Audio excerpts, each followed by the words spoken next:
Okay. Call the meeting to order. In accordance with the open meeting law, the board states for the record that this meeting is being recorded by NORCAM and may be recorded by other local media. Would you please rise for the Pledge of Allegiance? I pledge allegiance to the flag of the United States of America and to the republic for which it stands, one nation, under God, indivisible, with liberty and justice for all.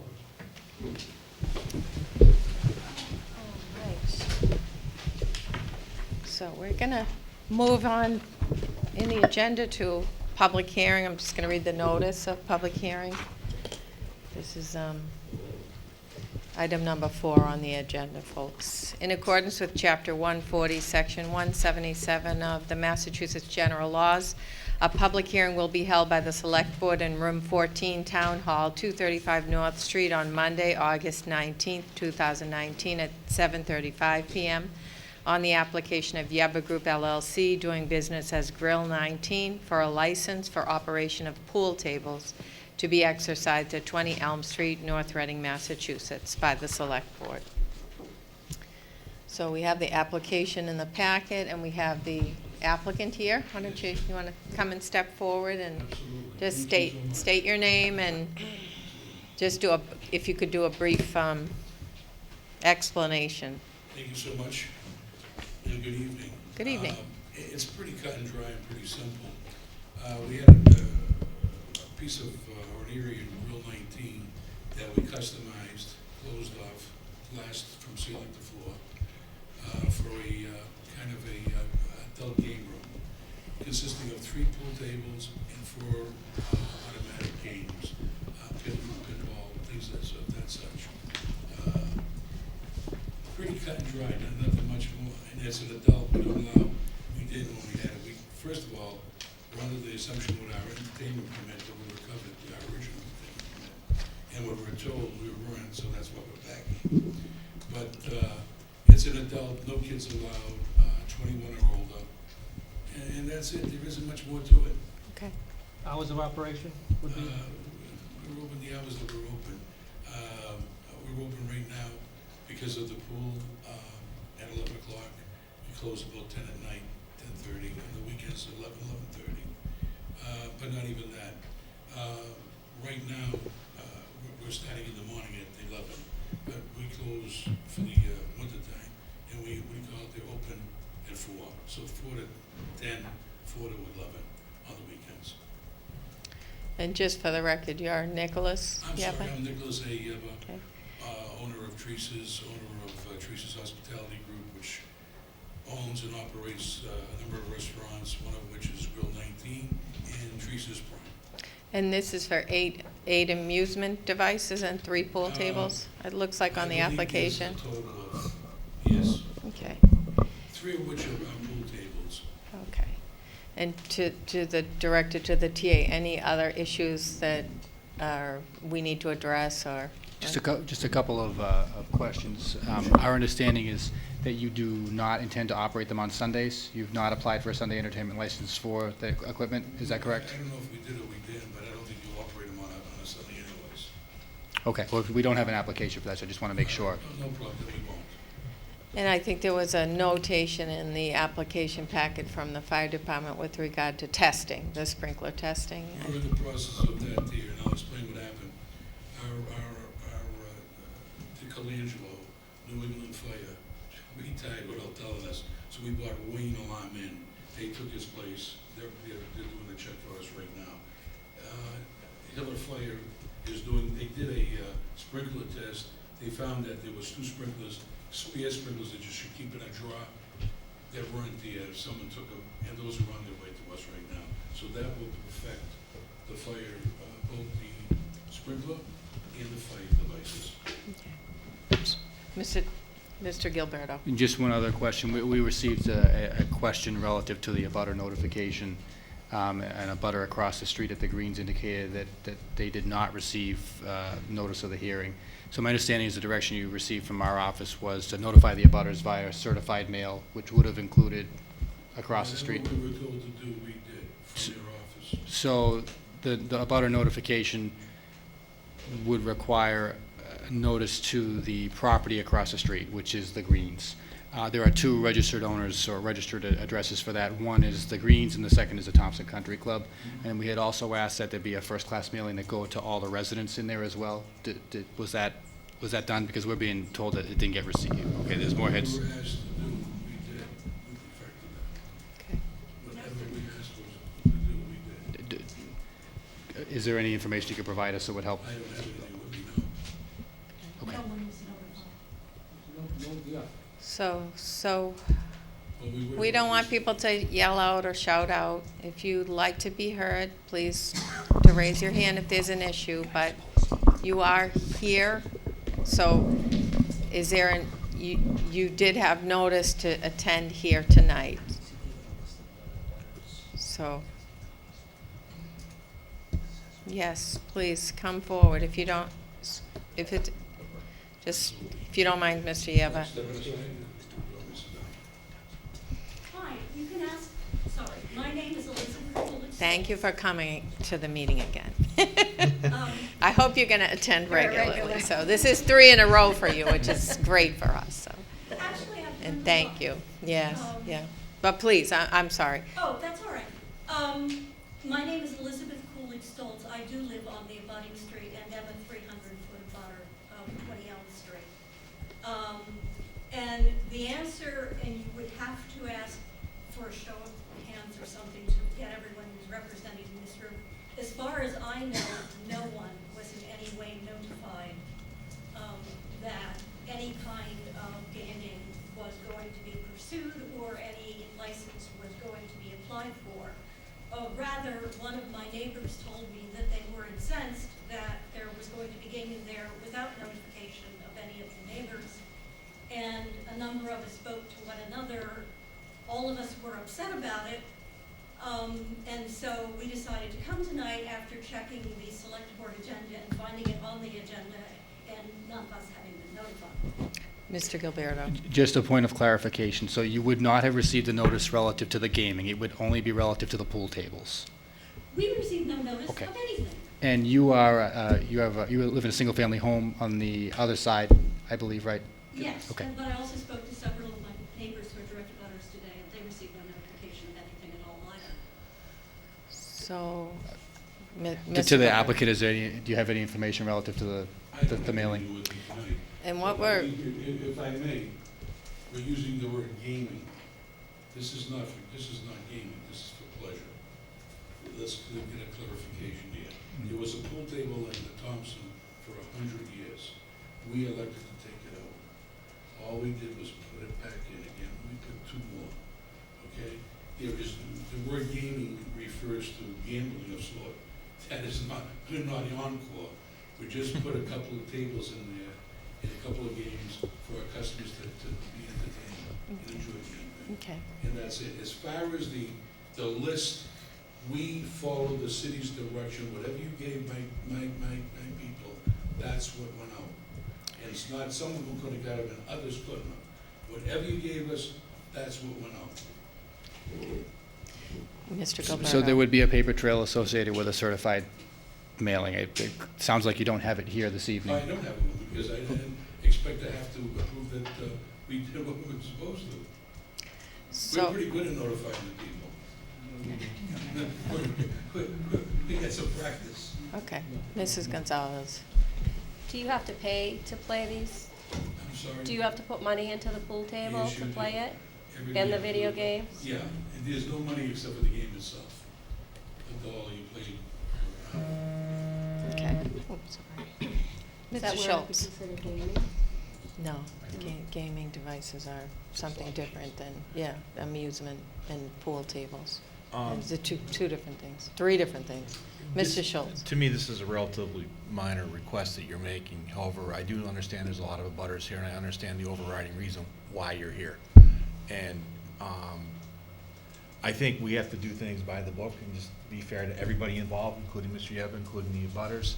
I think if there was a notice that needed to go out, and obviously these people are all saying they didn't get it, I think in fairness, this needs to be continued to our next hearing, so proper notice can be made and we can act on it. I don't want to be in a situation where I vote on something that these people weren't given proper notice, and then there's an, I mean, it's a pool table. We're not, I think this should be continued until proper notice is made.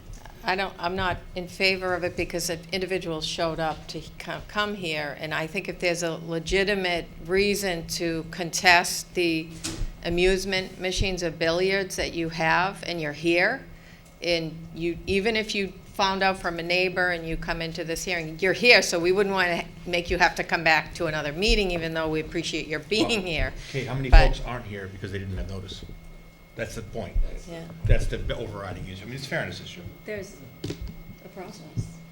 the process issue So, here. I mean, Mr. Gilberto, do you have, what were the instructions for notice? Was it publication in the that's newspaper correct. and? The statute requires, again, and I'm talking only about the pool table license, not about the automatic amusement license, which is the next agenda item. But for a pool table license, under the state law, you need to notify the abutting property owners of record. It's a list that's generated by our assessing office, which was provided by the assessing office to my office and by my office to I believe, Nick Yeber Jr., if I remember correctly. We also asked that, because we know of the issue relative to the condominium across the street, where there's only one or two identified property owners at that condominium, it's like 90-odd acres, with a number of different units in it, that there be a first-class mailing done to the condo units as well. But it sounds like that didn't happen either. So certainly happy to hear any of the concerns relative to the issue itself, but in terms of the board's action, my recommendation would be to continue the hearing on the pool table license to the next meeting so that we can address any issues relative to the notification. So would that then require to be re-noticed? I feel, I might, maybe in the minority, but I feel bad making people come back that showed up for this one. If there's some sort of concern, we would want to hear it. It doesn't preclude you from hearing that tonight. Sure. So, I mean, if people are here and they want to be heard, I'd like to hear them, but well, I'm only 1 out of 5, so. Good with that. No, I I think would be happy to They hear. should be heard, yeah, they're Yeah. here. Okay, so, please, We weren't notified, I'm a sorry. do you mind going to the podium, just because we really Hi, can't my name's hear? Alan Helfrich, I live at 8th Thank you. Street. I'm a direct abutter. I did not receive any notice of any hearing today. We also get the transcript, and that was in the paper. And there are many of my neighbors who are not here today, who I feel should have the right to have the option to come, and no matter which way they feel about it, but they're not here. Looking around the room, this room is pretty empty, compared to what, if they sent out the notice, what it would look like. Okay.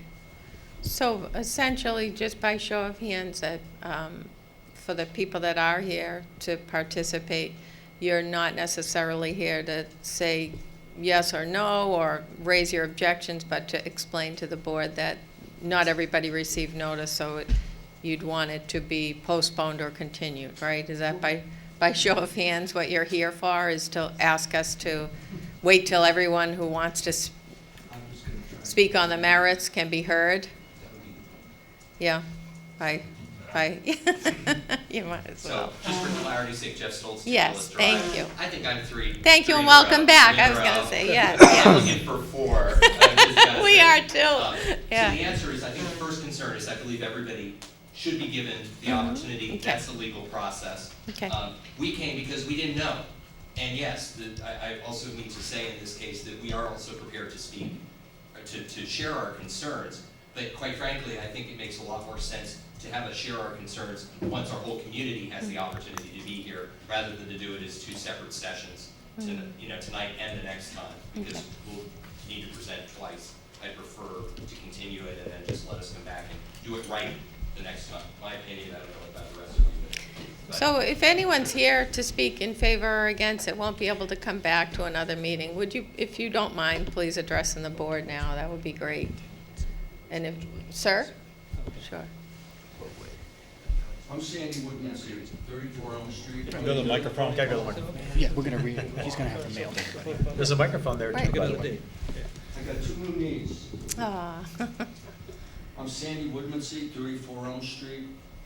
One question is to Nick. This is going to be an enclosed room downstairs, correct? Is that right? That's correct. Yeah. I think the original pool table that was downstairs in the basement I think my mother probably changed my diapers on that pool table that was downstairs. It was in a private room downstairs. I am absolutely, positively against the new project that Nick has. And I would ask, if this is just for Teresa's restaurant, and it's in an enclosed room downstairs, I think he should have it. When I first heard about this and the gaming, I thought it was gambling, and I was like, so we were not informed. We didn't receive something. I want to say Nick and I are friends, but we don't agree on a whole bunch of things, but we can agree to talk about it. Putting these pool tables in downstairs in an enclosed room, I think if any of us have been downstairs, I think most of us have been. I can't object to that. Okay. I can't. Thank you. So long as it's in Teresa's and it has nothing to do with the other project out back, which we can find no common ground on. Okay. Thank you for coming forward and speaking in favor of this. Our notes will reflect that. Does anyone else want to be heard that won't be able to come back to another meeting? Okay. Mrs. Stoltz.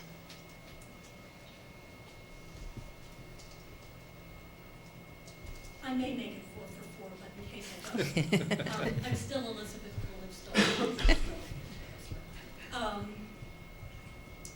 The first select board meeting I ever came to was in September 2012, in this room. And it was when Mr. Yapa came and made his argument for why he should be given the liquor license conveyance at 20 Elm. And he spoke at length, and the video is still on YouTube. I actually suggest you watch it.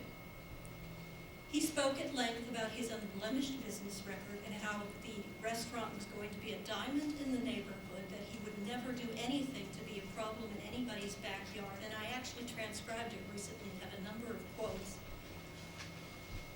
which I won't read tonight. But all of them indicated that he was aware of our neighborhood, he cared about us, our safety, our concerns, and our children, that he was a moral person and would do the right thing every time, and that he would keep things with his clientele, who he said would be older, moderate, not noisy, and respectful, and that the business would not be open longer, would not be louder, would not produce trash, would not have light pollution, and would not have a variety of other things, all of which occurred promptly and incessantly. And you could probably find police complaints if you go through the log, because they all started and kept coming and kept coming and kept coming. And you can ask my neighbors for their show of hands on that. So my opposition, and it is opposition, Thank you. to putting in the gaming. Excuse me, I didn't No, hear what you just said. Mr. Yeba, please. No, but I need to hear, she's making What? comments, she's going beyond the scope. of Mr. what- Yeba, What I'm saying Mr. is Yeba, that if you- Mr. Yeba, please allow her to finish. You'll have an I op, wanted to finish, but I didn't hear her last you'll, statement. please don't interrupt, please, just. All right. If you put She's reaching her point with respect to her opposition to this petition, I believe, and that's what we'd ask you to focus in on. Yes. Not his application for a liquor license, that's not before No, us. no, no. So, What I'm we're not saying talking is about at the gaming, time he okay? said he We're was talking about a responsible billiard for and an all amusement community application, concerns. okay? And what I'm saying is, because those concerns of ours were not attended to, I have no faith that if you allow him to broaden his business practice and his potential clientele by bringing in pool tables or other amusement devices, that we won't have even more problems that won't be solved by the town Okay. with noise, traffic, chatter after the hours when the business is supposed to be closed, and other things that we repeatedly over the years have been told we were supposed to live with. And having heard that since 2013, I'm pretty sick of being tired, I need to live with it. And that's my opposition to Okay, this. thank you for coming forward and making your opposition known. And Mr. Yeba, I think the board's prerogative is waiting to ensure that everyone's been noticed. So hopefully you're making a note of what these concerns are, because you will have an opportunity when we address the merits at the next meeting to address the neighborhood concerns that are being presented and probably will be. The only reason why I couldn't understand what she was saying. Okay, But I understand what she was saying. okay, I so, apologize for the outburst. okay, that's okay. So, please, ma'am. And Mr. Yeba, these will be on YouTube, so if you didn't hear, you can, yeah, it'll be on YouTube, you can look. Okay. Henry Gunn Press, 3 Putter Court. I live at the Greens. I've spoken to several neighbors. None of us have received notification of the meeting nor of the license application. So thank you very much for notifying the rest of my neighbors who aren't aware and have an opportunity. What I would like to ask is, how do I find out the scope of the license? Where do I get that information? Because I am concerned that with upcoming plans, that the scope or that gets bigger than it is currently. So where would I understand the limitations so I can speak intelligently next time? Mr. Gilberto. We can provide a copy to you. I can take your information before you leave if you'd like. We can give you a copy of the application. Okay, thank you. Okay, so I believe Mr. Gilberto. So my recommendation, based on everything I've heard, would be that the board vote to postpone the hearing to Monday, September 9th at 7:45 p.m. So, and in the interim, if that's the board's prerogative, that'll have to be renoticed. May I ask- And, may I and ask- also, please come to the podium, Yeah, please. please. And not only renotice, but some, bringing some documentation Well, to demonstrate yeah, that, One right? of the things that we have a problem with is that the list that we were given, we mailed out. And I don't think it had could have had all those names on it. I'll get the copy that the town sent us, so I'll show you that. I don't believe the town asked us to go across the street. Maybe a couple of them, but that's the town that gave it to us. Right. But whether I have to send out 10 notices or 2,000, I don't care. Just one point I'd like to make tonight, okay, if I may. May I? We've been there for 6 years. Real Prime has not got one police report on file for that place. Not one. Disturbing the peace, that's Real and Prime.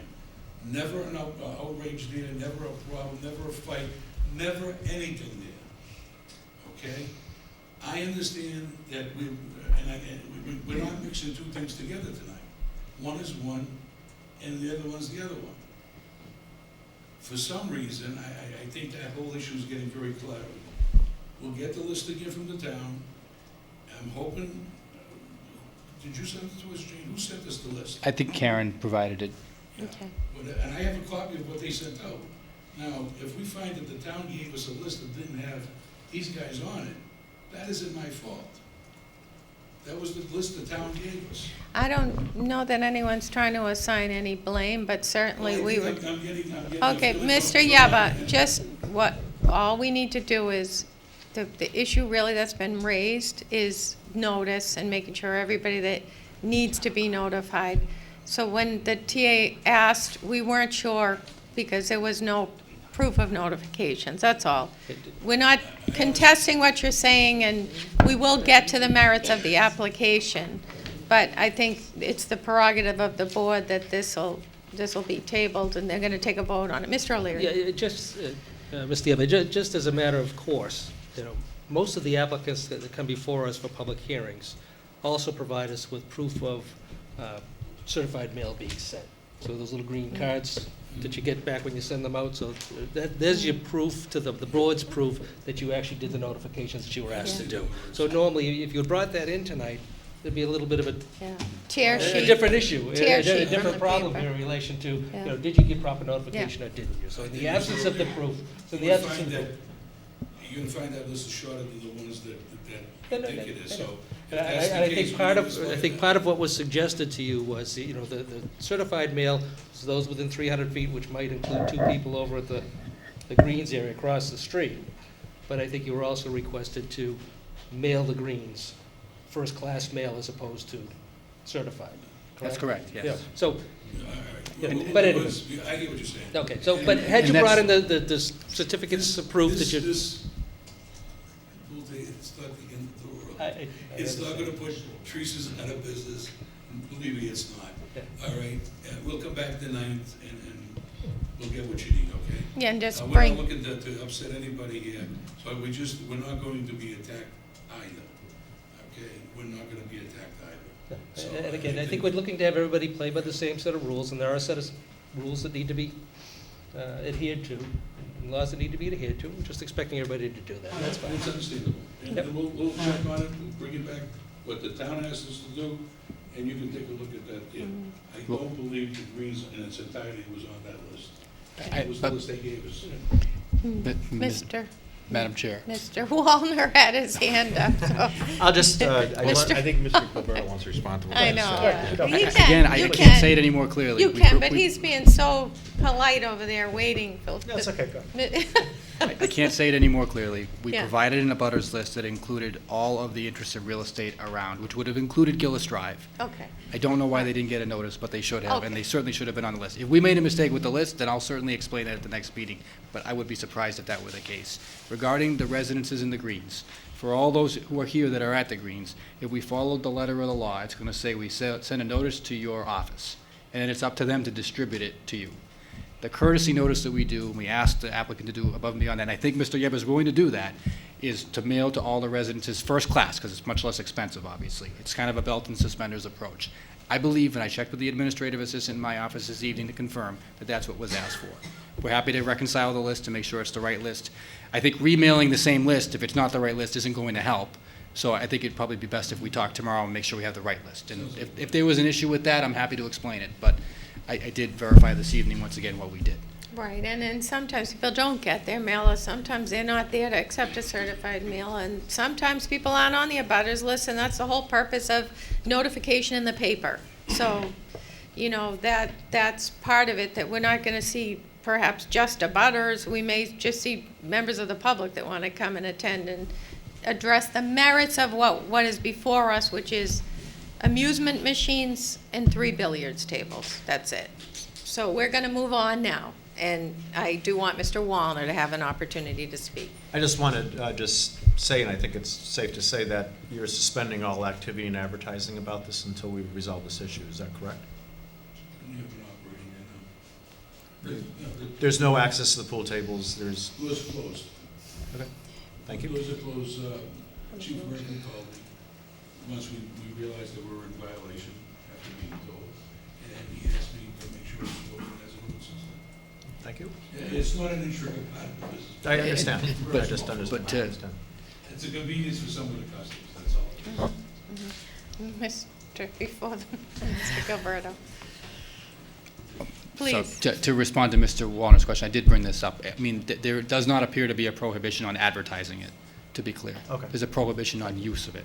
So there is, I know your website has it up there, but there isn't. Yeah, but the rubber meets the road, is the door open, is it being used or not? Just so that everyone knows the standard that we're working up against, because I know there's quite a bit of advertising out there. But when it was brought to our attention, we did contact Mr. Yeber, and he did comply to make sure that it was closed. Okay, thank you. And maybe you'll have the reports too by that point that you're looking for from fire. We should So- have those if I may. So that'd be Next good. couple of days. Good, that's Maybe great. even better. Yeah. Sure. So I'd like to make a motion to continue the meeting of the approval of the pool table license to September Table. 9th. Also, Second. So- We're looking to postpone it, not continue. The language I was given by town council was postponed. I Postpone. said continue initially, but it's actually Okay. It'll be postpone. re-advertised, so it will be re-advertised with a new date, new notifications, put in the paper again. So, basically starting from scratch. Okay, so on the motion, do I have a The second? motion of what, postponing? Postponing. Second. Yeah, are we're just gonna take up both of them at the same time, or is this just on the pool table? Because that's the only public notice. Just the It's pool That's just the correct. pool table. That's just the pool table. So we still have the We're other still issue gonna to deal with deal the with other tonight. issue. Yeah. Okay. Okay. So we have a motion to postpone, subject to re-advertising. Do we have a second? We did. And those two, did you give a date, September 9th, Yes. 7:45? Motion and a second. All those in favor? Aye. Unanimous. Next order of business. There's a separate application that was received for, an application that must be acted on separately for the automatic amusement devices excluding the pool table. There is not a requirement for a butter notification for that, as I mentioned earlier. But the same comments apply. It's a comment relative to the sprinkler system, and we have reason to believe that that's going to be addressed within the next few days. Okay, and But- the applicant is here. Mr. Yeba is here. Correct. So, does anyone have any questions with regard to that?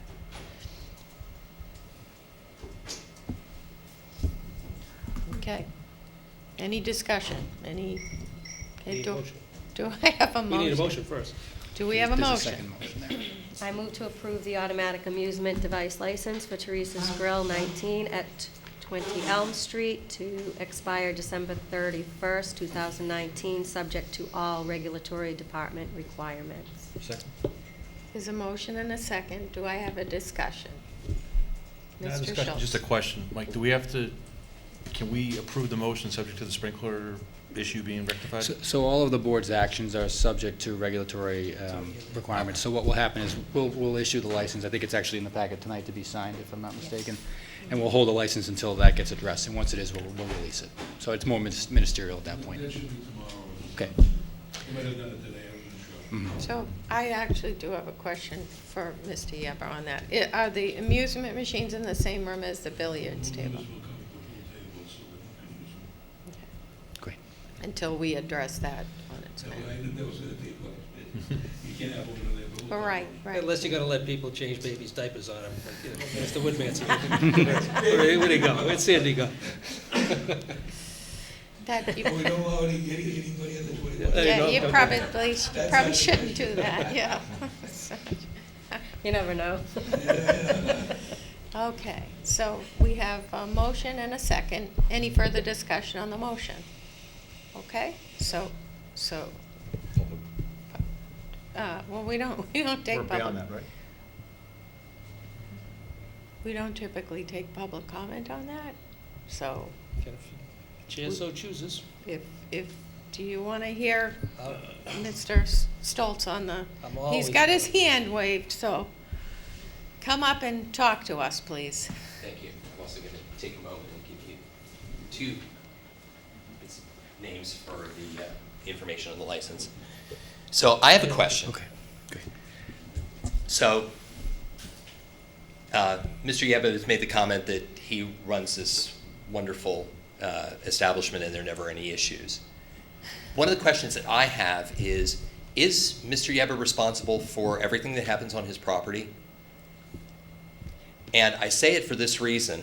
On multiple occasions, the latest was this last Saturday evening, I happened to be out and it was 10:42 at night, which is after curfew, theoretically, at the property, although I believe from what you said, you're open till 11. I didn't even know they were open till 11, truthfully, until I then went on their website and saw that they were. But there were a number of people outside in the parking lot, screaming, yelling, having a good time, which I don't, if this was in Boston or whatnot, I wouldn't necessarily have an issue with. But, I have a family, it's very loud, and there was certainly nobody from Teresa's or Grill 19 or anybody trying to address it. And this is at 10:42 at night. And I'm just curious, who is responsible for that when that happens? And let me pivot for 2 seconds to why I believe that's relevant to this discussion, is because when Mr. Yeba, we'd heard this already, talked about this, Mr. O'Leary was there, talked about this, he talked about that this would be a family-based environment. And now we're truly pivoting to looking towards, bringing in, young people who are there to have fun, and I'm all for fun. If you know me, I'm a very fun person. But not necessarily when that fun is disrupting the neighborhood late in my mind, late in the evening. And as far as I'm concerned, anything after 10 o'clock, is disruptive. I work, not just during the week, I work weekends. So it makes a difference. And again, you know, if you're bringing people in and you're trying to bring more people, more younger people, I believe that was what Mr. Yebba said, and now you're going to have more of what I observed the other evening. And I would really like to get an understanding from this board what your thinking is on this, and I would like to get an understanding from Mr. Yebba what controls he's going to put not just within his own facility, but on his property. Because again, it was very disruptive the other evening, and to the point of police reports and everything, they were probably there for 5 to 7 minutes. By the time I would have called the police, they would have already been gone. But it didn't change the fact, you know, and I'm prepared to put my hand on the Bible on this, that it's happened, and it's happened on multiple occasions. And I'm curious who is responsible, who will take responsibility, and who will ensure that this very quiet neighborhood remains quiet, because clearly we're not accomplishing that mission if that was ever a mission. And I thank you very much for listening. Okay, Mr. Gilberto. I'm just to respond to that.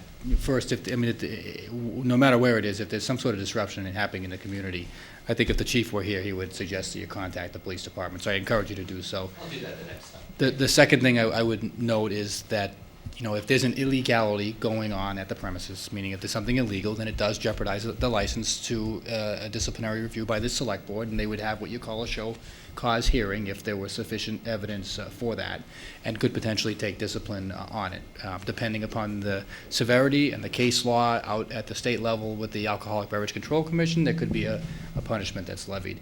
But that's, I mean, to answer it honestly, it's probably the most effective tool that we have. And it's the licensee that's responsible. And it puts the responsibility back in the hands of the licensee, basically. And that's the short answer. So Mr. Yebb is responsible. Responsible, but again, what I'm getting at is what's the tool to affect the responsibility. I understand. But yes. So next time, the police will get a call.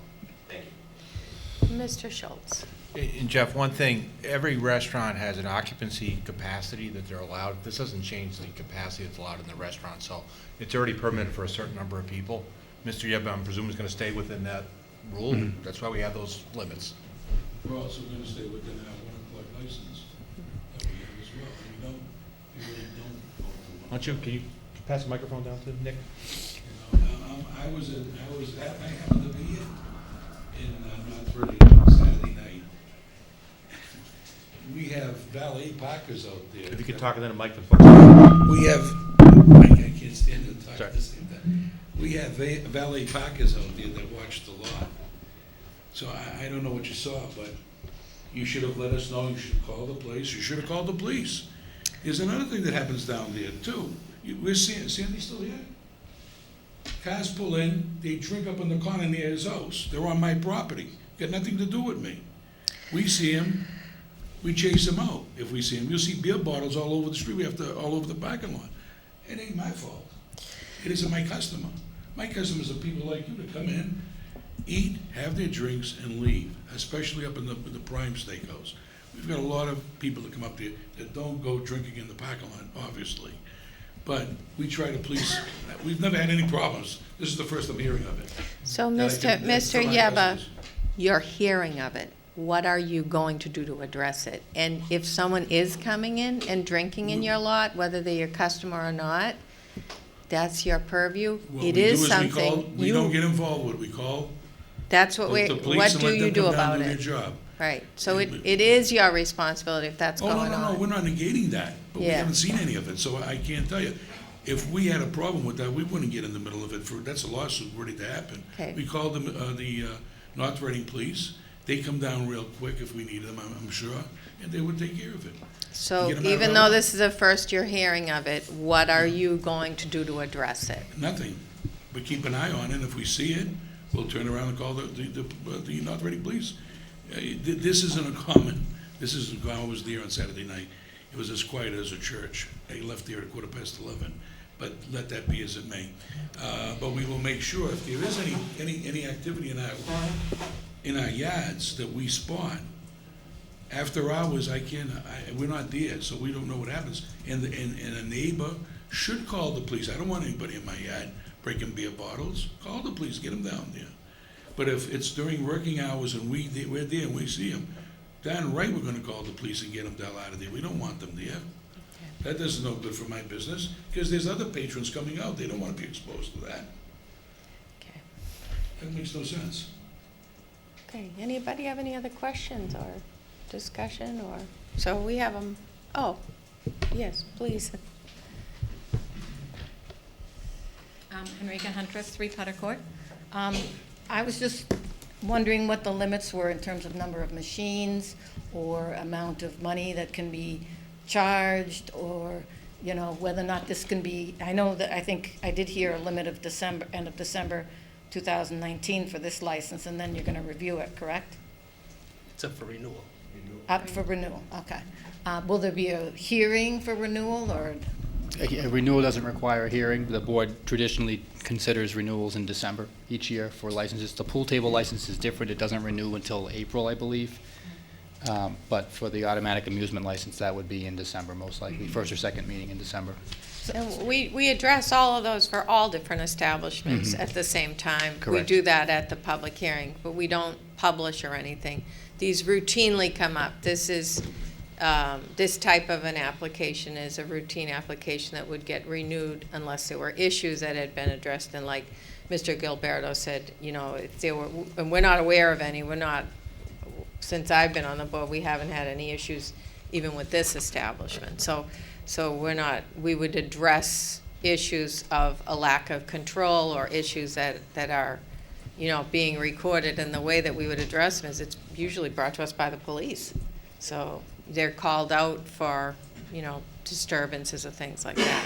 Is there an unlimited amount of amusement? No, this is it eight? So he This has, is a I believe license it's for 8 eight. automatic devices, 3 of which are pool tables. That's it, yeah. Yeah, That's so it. 3 pool tables, They can't put any more in there. 3 pool We tables don't wanna and put any more in. 3 So- pool tables, that's it. 3 pool tables and up to 5 other automatic amusement Yeah, 5 machines. of the pieces, they're small. There's 2 pinball machines and, you know, the hockey thing, and a couple of Shuffleboard? games, they're kids' games, you know, adult kids' games. And they're in the enclosed room, as Mr. Yeba spoke Totally, about. yes, So they're not totally in a enclosed. parking lot, they're not outside, they're not gonna add noise or anything like that If from, I from may- from what we understand from the presentation. They're soundproof. You can't hear it in the restaurant. From the room to the restaurant, never mind outside, you never hear it outside. It's all soundproofed. Okay, so it sounds like there are limits to, this license can't be utilized It can't be for expanded. unlimited. It can't be expanded unless they come back to the board and apply for more. Okay, thank you. But just to make sure we have it clear, it's 8 total, not 8 plus 3. Is that correct? Let me just make sure, On the application, it says 8 8 and video 3 games. billiards. It says Eight amusement and 8 3 video billiards. games, it says.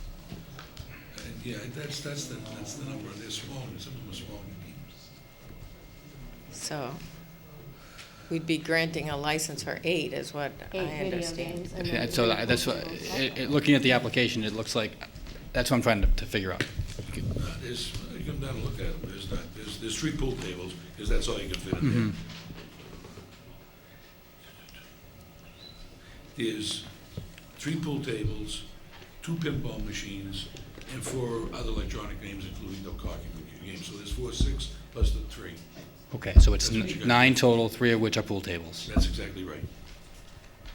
Okay. Jot that down. It takes an area between 20 and 40, 20 by 40, about 800 square feet. Totally enclosed, totally soundproof, and it locks down. Okay, so thank you for raising that issue, because Yeah, this is, the application written says right. 8, so we want to make sure you correct that on the application. It's for 6, right? Or am I right now on 6? Did I do the math It was right? 8, I mean, you may want to expand later on. If it's 8, it's 8 right now. He's applying for 8. He just said 6. Right now, that's what he Yeah, has. well, that's, when we did the application, I don't know what they did there, but they put more than not, but So, whatever you want to do is Okay. fine. he's paying for 8, right? Is that So how it that's what is? the application is. he's proposed payment for 8, that's just what Yeah. Jane was telling me. By the way, what's the fee? $100 a machine and $50 a table. $1,050. I'm not following I said 8, and you're arguing it's less than 8. So what did you want from us? I'm getting confused here. Well, he applied I said for- he 8, applied you're for saying, 8. no, it's not 8, Mr. Yeah, Yeba, it's and just it's 8. your petition. He applied for 8 amusement machines. So He you tells want he said- 8 he said amusement currently- machines to be currently there are permitted. 6, there would be 6 and then 3 pool tables. So that's 2 less than what he's applying, that he currently has, but he's applying for 8. So he can get a couple He can more. get if he a- You wants. know what else they If had? it fits. There was one other piece there, the jukebox. The jukebox. They counted the jukebox. And that you put the That's They money it. put the in. money, it's got 4,000. So that's So So that's 7, So and then probably you is would eight. Is be there 8? wanting 8, so. Is there 8? Unless there's another piece there, they didn't count. So you, So we paid for okay. that money. All right. We're probably All not right. gonna put anything else We'll in rectify line. this. We're in need of moving on. Yeah, we're in here the weeds. for- I think so. So it's 8, it's a license for 8. The concerns have been raised to you. They sound like they're exterior management concerns of the exterior, which you have been advised to call the police if it occurs again. Right. And Mr. Yeba has been advised and acknowledges it's his responsibility to manage.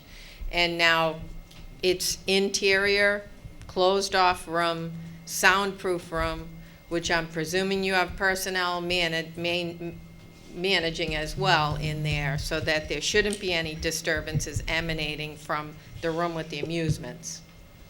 Otherwise, you're gonna be back here in a show cause hearing, which he's never been before us to my time here, so, I don't know. It affects his business anyway, but. Okay, so, all right, so let's move forward now. So we have a motion, we have a motion and a second on the petition. So we have a motion and a second to allow the amusement license for 8 machines. Subject to all regulatory requirements. Subject to, All regulatory department requirements. Okay. Expiring December 31st, 2019. all those in favor, and a second by Mr. Schultz. All those in favor? Aye. Unanimous. So we'll see you back again. Whoever else can join us, thank you for those of you that spoke on the billiards issue. If you can come back again. If there's legitimate concerns about the billiards issue that haven't been addressed this evening, please come back again. Okay. Next order of business Thank you. Thank you. was our 7:45 public hearing. Jeff, you're not leaving, are you? So early? I apologize that I'm presenting in New Orleans next week and I have a lot of work to do. Thank you. Thank you, but I appreciate it. The best part though is I get to come back on the 9th. There you go. Life is So good. that's 4.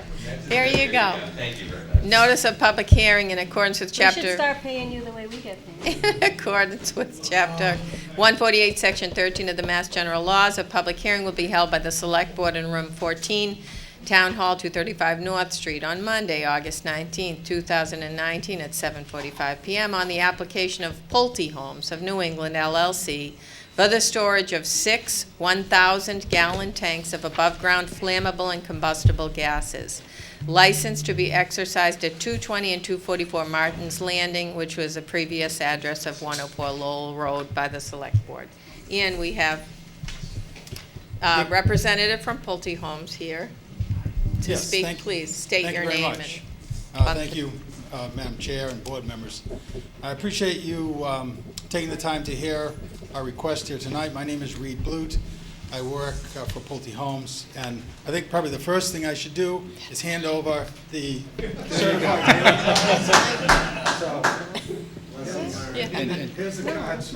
Oh, there you go. Oh, I didn't know what he was handing us. Here's an example of what was sent, made. Smart move. So we'll get that question off the table. No, Maybe there is. I didn't, I would never do that. I didn't want to take up too much of your time, but I did want to give you a brief overview. So I actually had prepared a couple of paragraphs, summary, and I believe Mr. Gilberto just told me that the board has this. I have copies if you like, but if you already have it, I will just briefly run down this so I don't forget anything important. So We're submitting for your consideration an application for the propane storage license at Martin's Landing, our over 55 residential condominium development. Condominium complex is designed for natural gas, heat, and hot water. Our natural gas provider, National Grid, has been significantly delayed as a result of changes in their procedures after the gas explosion issues from last fall by another gas provider. These events have impacted the entire natural gas industry in our area, especially as it relates to new installations. National Grid has been promising for many months to install the natural gas to our site for our residents' use. However, it has not yet been provided, and I'll deviate a little from my letter to say that I stopped there on my way here this evening, and they are actually, the vendor is actually, they're working on putting some main in, which is very promising. So hopefully they'll have it done shortly. With the completion of our second 50-unit building nearing in the next few weeks, it is imperative that we take alternative steps to provide for propane gas heat temporarily in the interim until the natural gas is provided to our site. Hopefully, this interim step will not be needed for long, and the natural gas will be available within the next several weeks. However, we cannot take that chance, as we do not want to delay any occupancies of our newest building by our new residents. For these reasons, we're asking for a license to store up to 6,000 gallons of propane gas on our property. Each building requires two 1,000-gallon tanks, and a tank is also needed for the private wastewater treatment facility. We appreciate the continued cooperation of the town of North Reading, and thank you for your attention to this matter, and I'm happy to answer any questions you may have.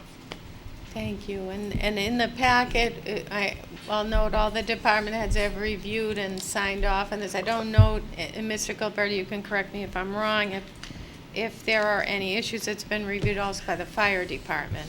That's correct. So he's been in close communication over the past few months with the fire department regarding this issue.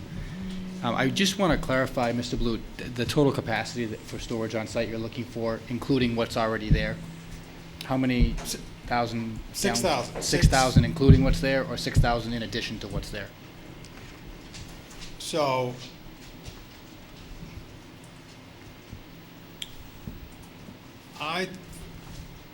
my understanding is that we may have up to 2,000 without the license. Correct. Which we have now, and we have had since the past year almost, since the first building was occupied. Mm-hmm. So, we're asking for 6,000 now, and I don't honestly know if the 2,000 is allowed in addition to the license, but going over 2,000, it was explained to me by the fire department, was if you go over 2,000, you need the license. So that's correct. So just to make it clear, we would be approving an additional 6,000 gallons. He already has I think 2,000 that's gallons the on site. conservative approach. Okay. And our license was for 6,000. Okay. And having said all that, I hope we don't need it. Any questions? Mr. Schultz? No, just having read all the internal departments that have countered it, I would support your project. Mr. O'Leary? I'm sorry National Grid can't meet your needs. You know, so this is just temporary until they can, correct? That's correct. Yep, so best of luck, and it's unfortunate that they're unable to meet your needs, and hopefully going forward they'll have additional help, which is certified, handle things safely, and get things on track and on schedule, because again, you're not the only one that's impacted here. So Yes, sir, you're right. best of luck with your continued success with your project. Thank you very It much. looks very good. Thank you. Anyone else have any questions? Will you, I have a couple. Will these 6,000 cover one building? The one building that you're, or will they, how many buildings will they cover? Yes, that's a good question. So each building is 2,000, so it's 2 tanks per building. Okay. So that would be enough for 3 more buildings. And I believe that's overkill. I hope it is, So you- especially since I saw them starting to lay the mains. So it's 2,000 per building, Plus the package treatment plant. plus the treatment plant, that's right.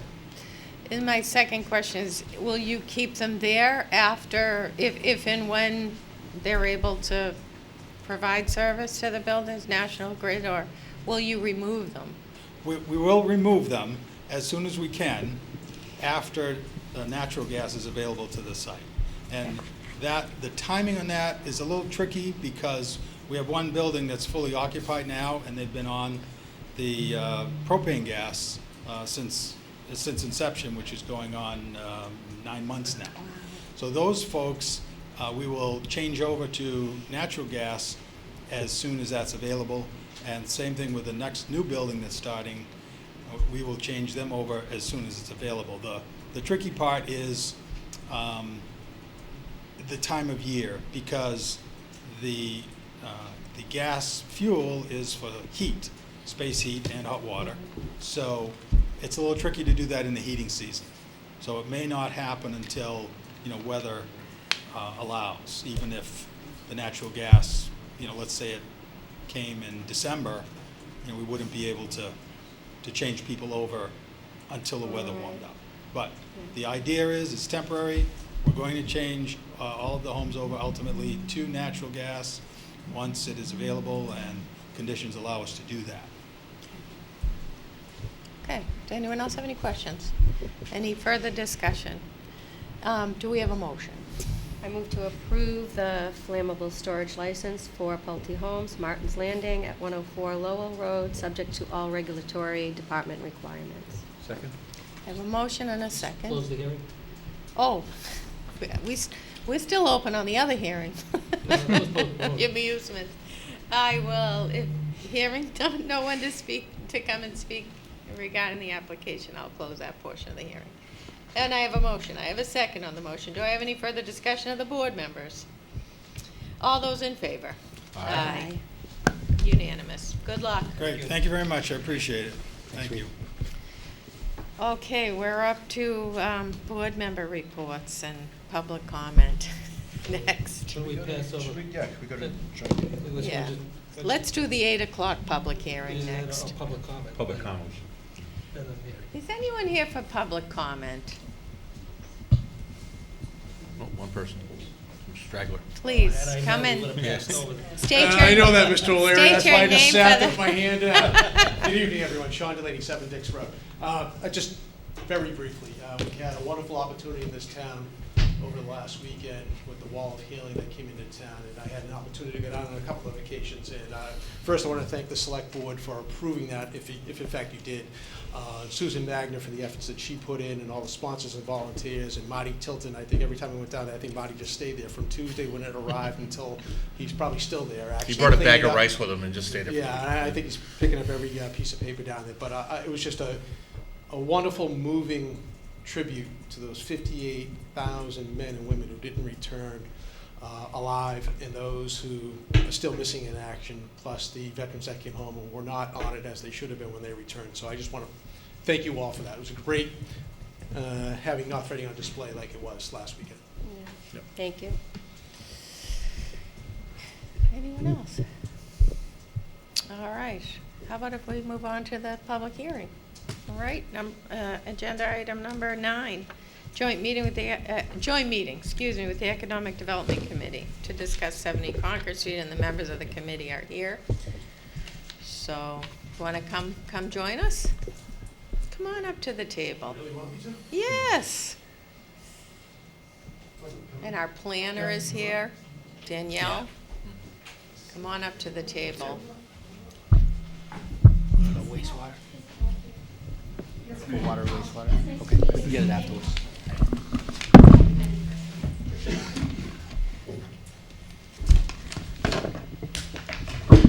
Yeah. Mr. Gilberto, you want to start us off? Look different Sure. over this way. So just to give you a little bit of a, idea of who we have with us this evening, we have the town planner who has a brief presentation just to give us a little bit of background relative to the property, Danielle. And then we have Jeff Blake from Copeland and Page who's here in the front row, and Attorney Jim Campola, who's seated over with the Economic Development Committee, who is our tax title attorney. And then we have Paul from Weston & Sampson. Your last name, Paul? McKinley. Paul McKinley. So he authored the report that is before the board this evening in the packet. So I think the thinking was just a brief overview, then maybe Paul to give us a little summary of what he found on the property, and then some discussion between Jim and Jeff about what our options might be and what direction we might want to go in. And just for the record, the Economic Development Committee has already had at least one initial discussion, two initial discussions actually, on this property, and that they are sort of bringing this before the Right. board. Is that accurate, Mr. Delaney? Yeah. Okay, take it away, Ms. McKnight. Okay, just really briefly, this is 70 Concord Street. I'll show the graphic here just to locate you. Oh, sure.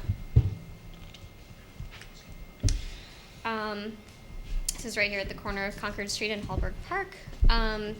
It's in the Industrial Office Zoning District and the Aquifer Protection District overlay. It's 1.83 acres, a little bit of 500-year FEMA flood zone, but no 100-year. Previously with Sterling Supply, there has been a history of contamination and migration to other properties and a long history of DEP involvement. And I think with that, I will turn it over to Paul McKinley from Weston Sampson to give an overview of the work that he did to look at the property status and where we might go going forward.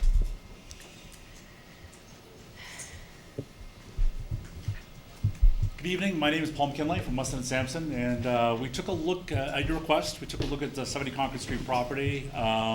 It does have a history of contamination, so there has been, from past usage, it has a release of chlorinated volatile organic compounds, more specifically tetrachloroethylene, or PCE, as it's abbreviated, oftentimes associated with dry cleaning operations, which there was previous usage on the site.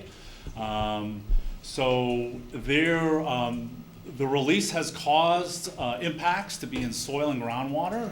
Mass DEP, as mentioned before, various response actions have been conducted. That means assessment and remediation over the years. Some of the remediation were a groundwater pump and treat system and soil vapor extraction. It appears to just sort of jump to the punchline is that DEP was operating the system there for a long time, shut it down to see if the system was actually effectively remediating the impacts that are out there. And the way they would look at that is if, during the system operation, you would think that the concentrations would decrease, turn it off, and they may rebound, which actually didn't happen. So I guess their conclusion, looking at the record, was essentially the system was largely ineffective.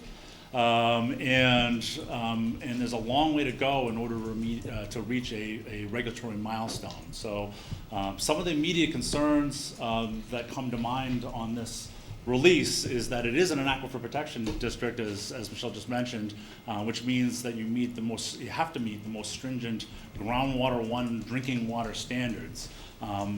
All the more problematic in that the impacts have actually been detected up to over 200 feet below the ground surface and in bedrock. So when these chlorinated volatile organic compounds, or PCE, they're actually denser than water and they sink.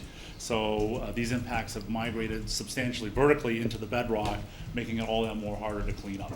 They've also extended off of the 70 Concord Street property into the downgrading properties and public water supply well, which is problematic and could potentially present a potential liability to anybody who's acquiring the property, such as the town. So with all of that, it is a significant release. There are still impacts that are in groundwater that are orders of magnitude more than 10 times the current standard.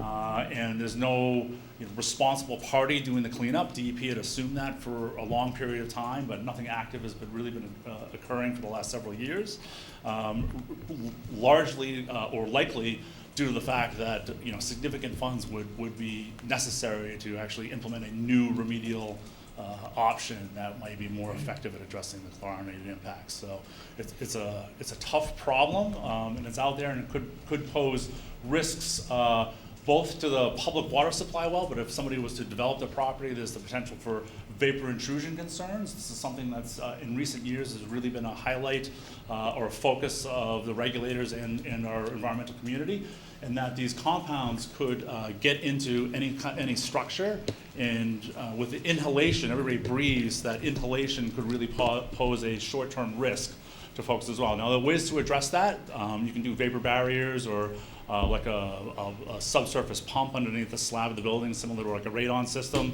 and you can address those impacts for construction, but you'd still be out there with the regulations. You would still need to do a closure and additional cleanup. So there are avenues you can look at. You could talk to DEP and see if they may enter in some sort of consent agreement to allay the fears of a potential developer or somebody acquiring the property, give them some regulatory certainty as to what those response actions would need to be, and you could probably quantify the costs moving forward. But the downgradient liability, how that affects another person's property and public water supply is certainly a major concern. So,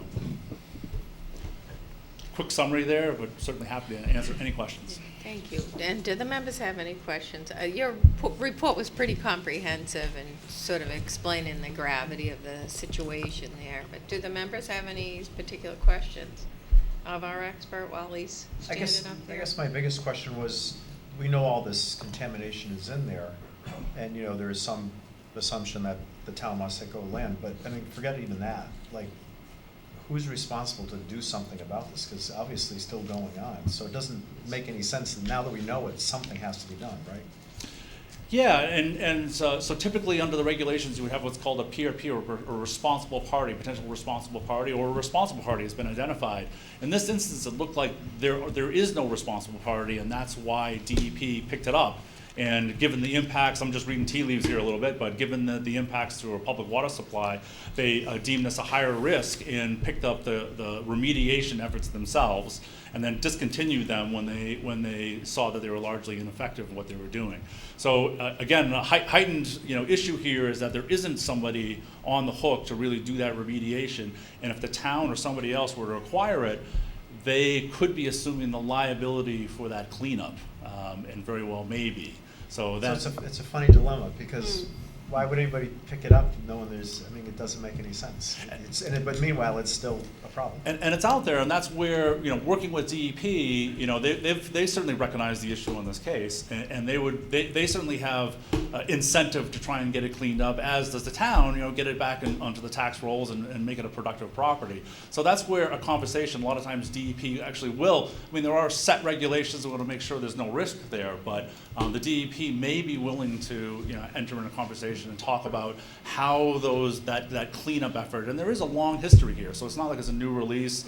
Right. The case is well known. The extent of the impacts, have been refined. Now there may be more work to do on that, but it's not like a new release, and it's not a totally unknown quantity here. So DEP very well might entertain some sort of alternate approach, to addressing this. And if you get that in writing, again, that could be something I've just worked in other development deals where, with that sort of certainty from an entity picking it up or a prospective developer, removing that sort of environmental issue or quantifying it can certainly help a deal move forward.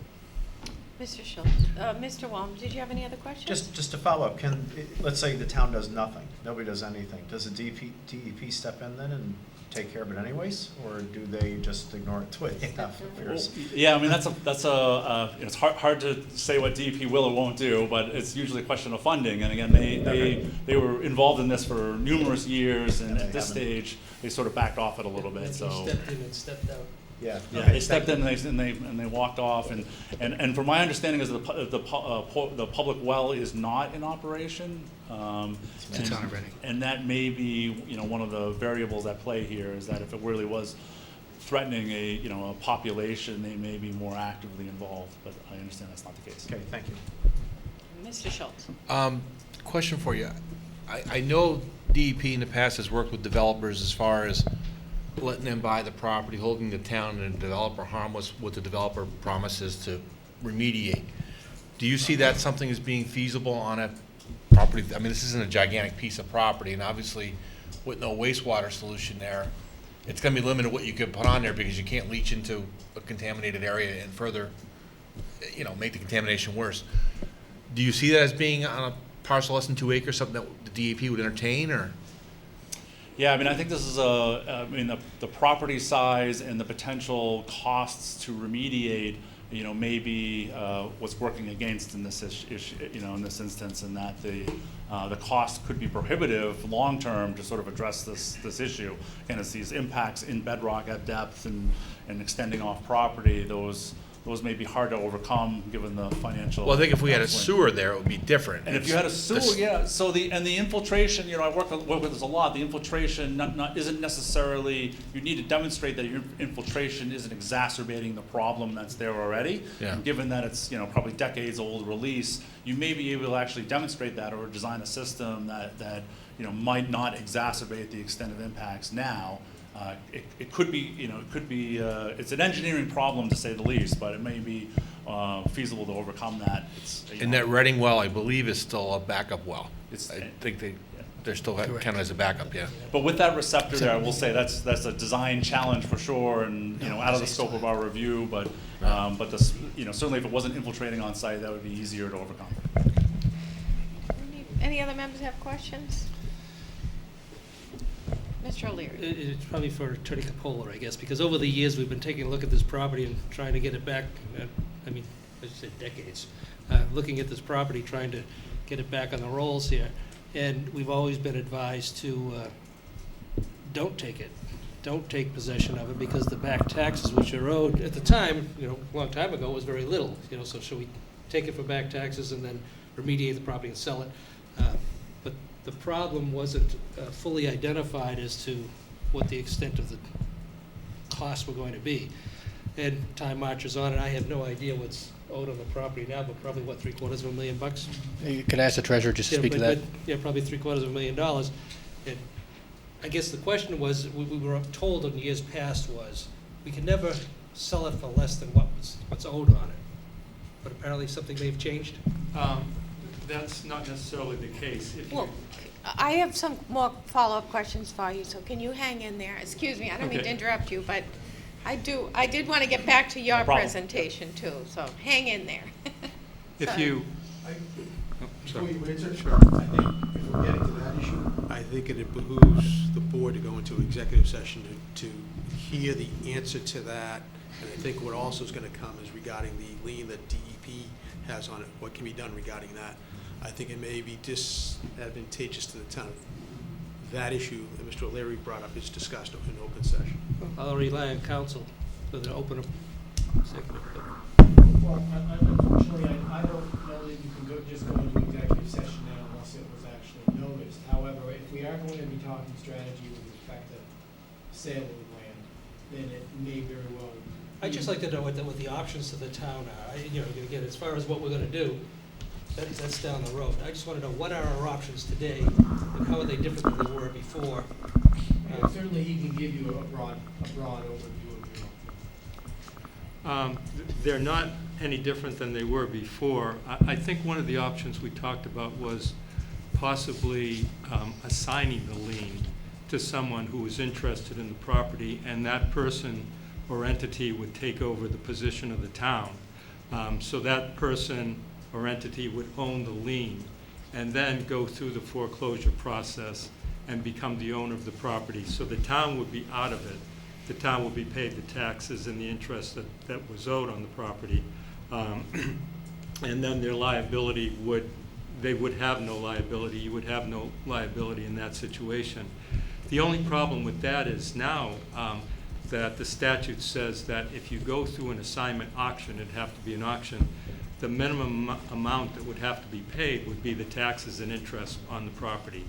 So that's not workable, obviously. The other option is to foreclose on the property, and then the town owns it. And you have all these issues, but there are 21E gives you certain protection, being a municipality and foreclosing on a contaminated property. As long as you actively market the property and go to sell it. Now, you'd have to sell it in one of two ways, one either by public auction or by RFP. But you could sell it for less than the taxes and interest. There's no requirement that you sell it for the amount of taxes and interest owed on the property. So you could sell it for less than that. So those would be the options. Currently, we have a case, we filed a case in 2000 to foreclose the lien the town had for the unpaid taxes. And obviously, the taxes have been accumulating since then, and there's interest. But the case has been on hold since then, so we have it in court, It's where it's been since we started the case, and it would take a little bit to complete the case, but we haven't proceeded with it, so. Thank you.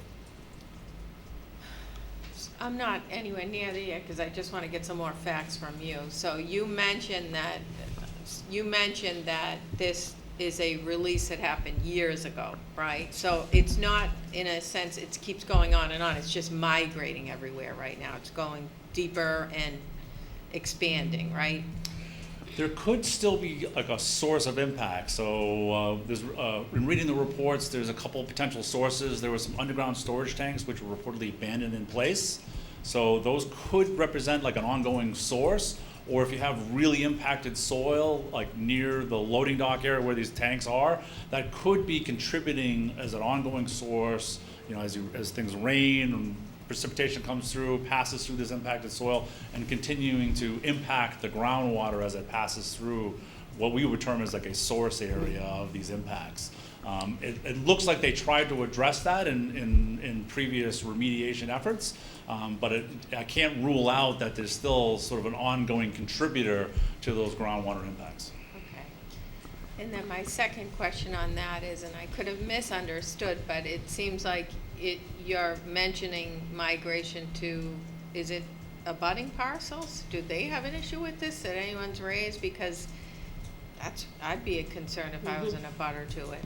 Yeah, so in your package, the downgrading and property has been impacted, as has the public well, which is across the river and some distance away, and it appears the source originates from this property.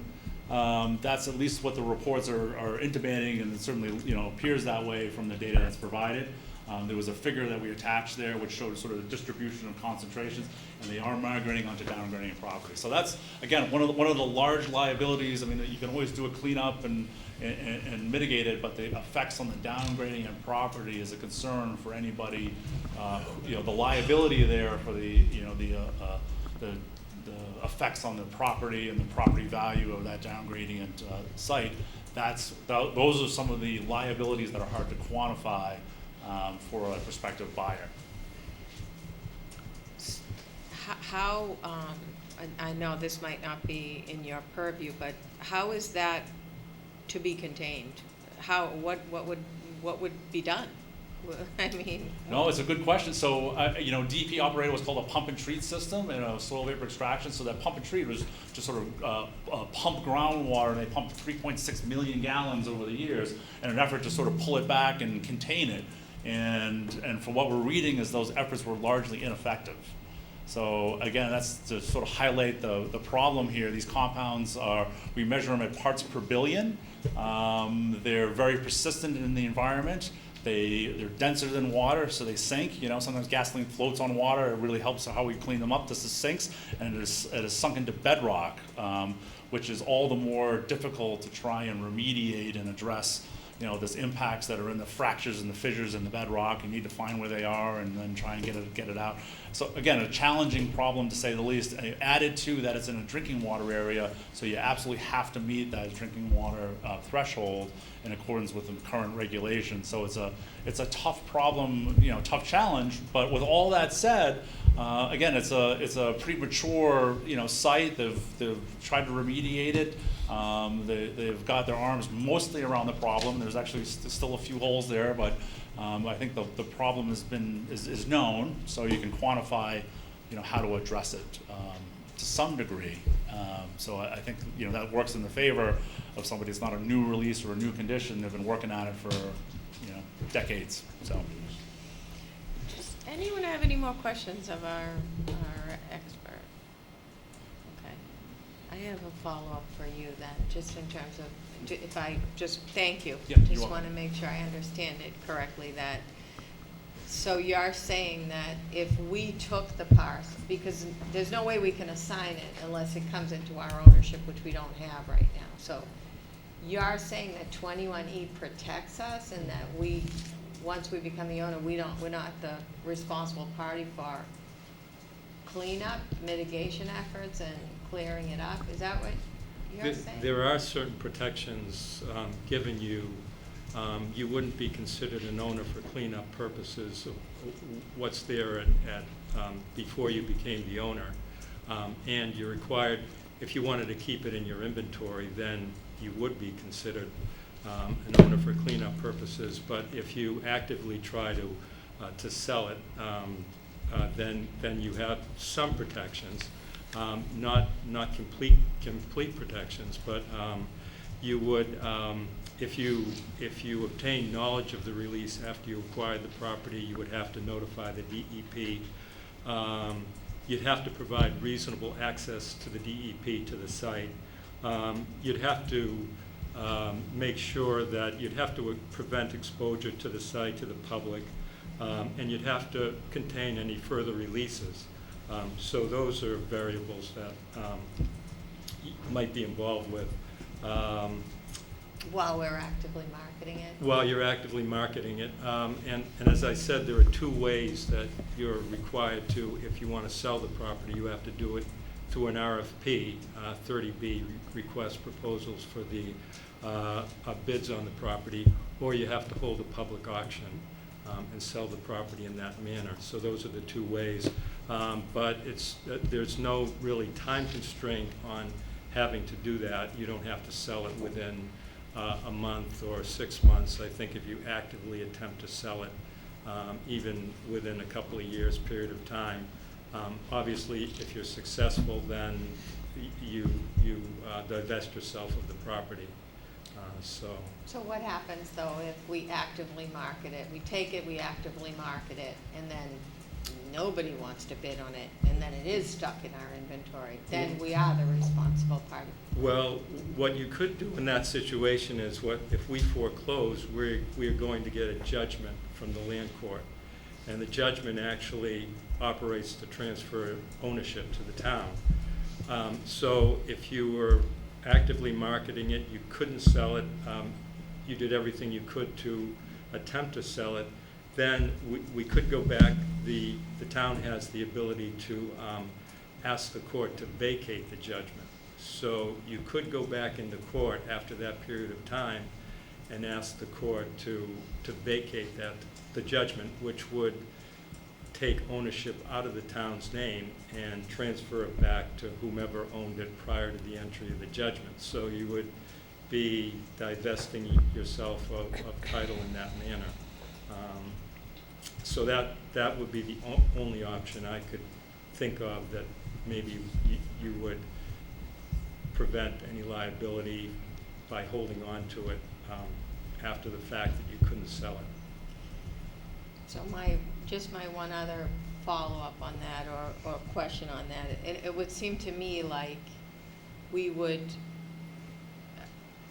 should be courting someone, and this would seem to me to fall under like an emergency, even though DEP doesn't think it's an emergency.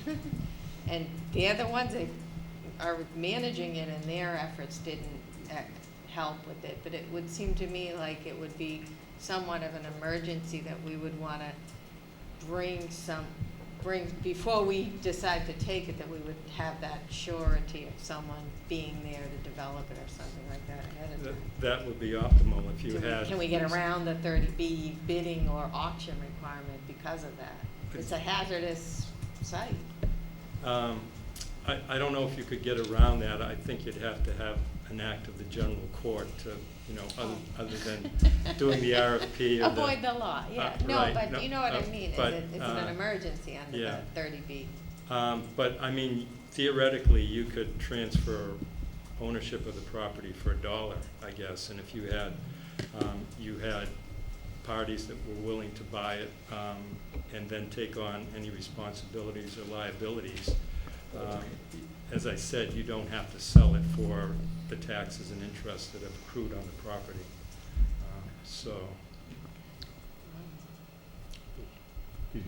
Yeah. Mr. Delaney, Mr. Prisco? On that point, the reason why EDC has picked this up and sort of, along with the town administrator, has pursued this with DEP, is that there were two parties that have come separately to the town, one through council, through the town administrator, and one directly to Ms. McKnight inquiring about the property, knowing that there are issues with the property. So that's why EDC has picked this up through the efforts of the town administrator. There was a meeting with DEP about 8 months ago, Michael? 6-8 months ago? Yeah, maybe a little bit less than that, but yep. So there are two potential buyers that are out there that we're aware of, who know what the extent, at least they know the extent of the tax lien by the town. I don't know if they're familiar with what the DEP lien is, but they're still showing an interest in this particular property. I just wanted to add that. You know, the 21E, sorry, Michael Prisco, 12 Bishop's Way. The 21E statute uses the word some relief when you read it. And I would like to recommend that we explore this option, because, and we should learn what some is and a little bit more, but I also think we should do it with DEP involved. These discussions need to happen with DEP at the table all the way through the process before you make any decision, because DEP really is the wild card on this. It depends on what liabilities they're going to place back on the town. And I do believe, deep in my heart, having worked with them on the 104 Lowell Road project, and I know Mr. Delaney and a few others had attended a meeting with them and probably had the same opinion that I did, is that they're willing to work with us. You know, this place has to get cleaned at some point. You know, turning a blind eye to it, I don't think is any longer an option. And as Mr. Delaney said, we have potential owners that want to move, potential buyers for this property, and they know that it's dirty. But I think if we can explore this 21E exemption, where with a sum relief and what that means, with DEP in the room, I think we're going to come to a resolution on this. I'm not an expert in this, so I think the Weston and Sampson experts' review is fine. I personally think it sounds way worse than it really is. That's my own opinion, but I've been reading into this thing for a long time, been looking at this property for a long time.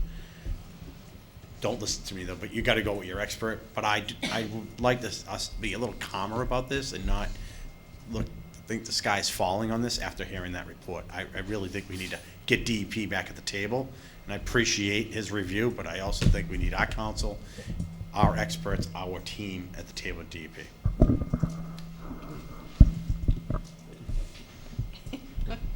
Yes, please, go Jeff ahead. Blake here, and thank you, and just to amplify. Sean, you want to pass the mic? We need you to talk. Mr. Briscoe's comments. Can you state your name again? Yeah, Jeff Blake here from KP Law. There are programs out there, brownfield programs, that we can work with DEP and in some instances EPA. There are monies out there for this. In fact, I was out of the office last week and I did receive a message from the AG's Brownfield Division regarding this property. All it said is, I understand you represent the town of North Reading. I'd like to talk with you possibly about this property. Unfortunately, I was out of the office on vacation, and now the AG is out of the office on vacation. But my point is that there are a whole host of other stakeholders that we could get involved. To your point about the 30B RFP process, we can time that so that if and when we decide to take this, if we were going to go that route with the tax title, we can time it so that we would go to a town meeting and we would get the approval to transfer the care, custody, and control of that property to the extent that we get it through tax title to the Board of Selectmen for the purpose of sale or whatever purpose we wanted.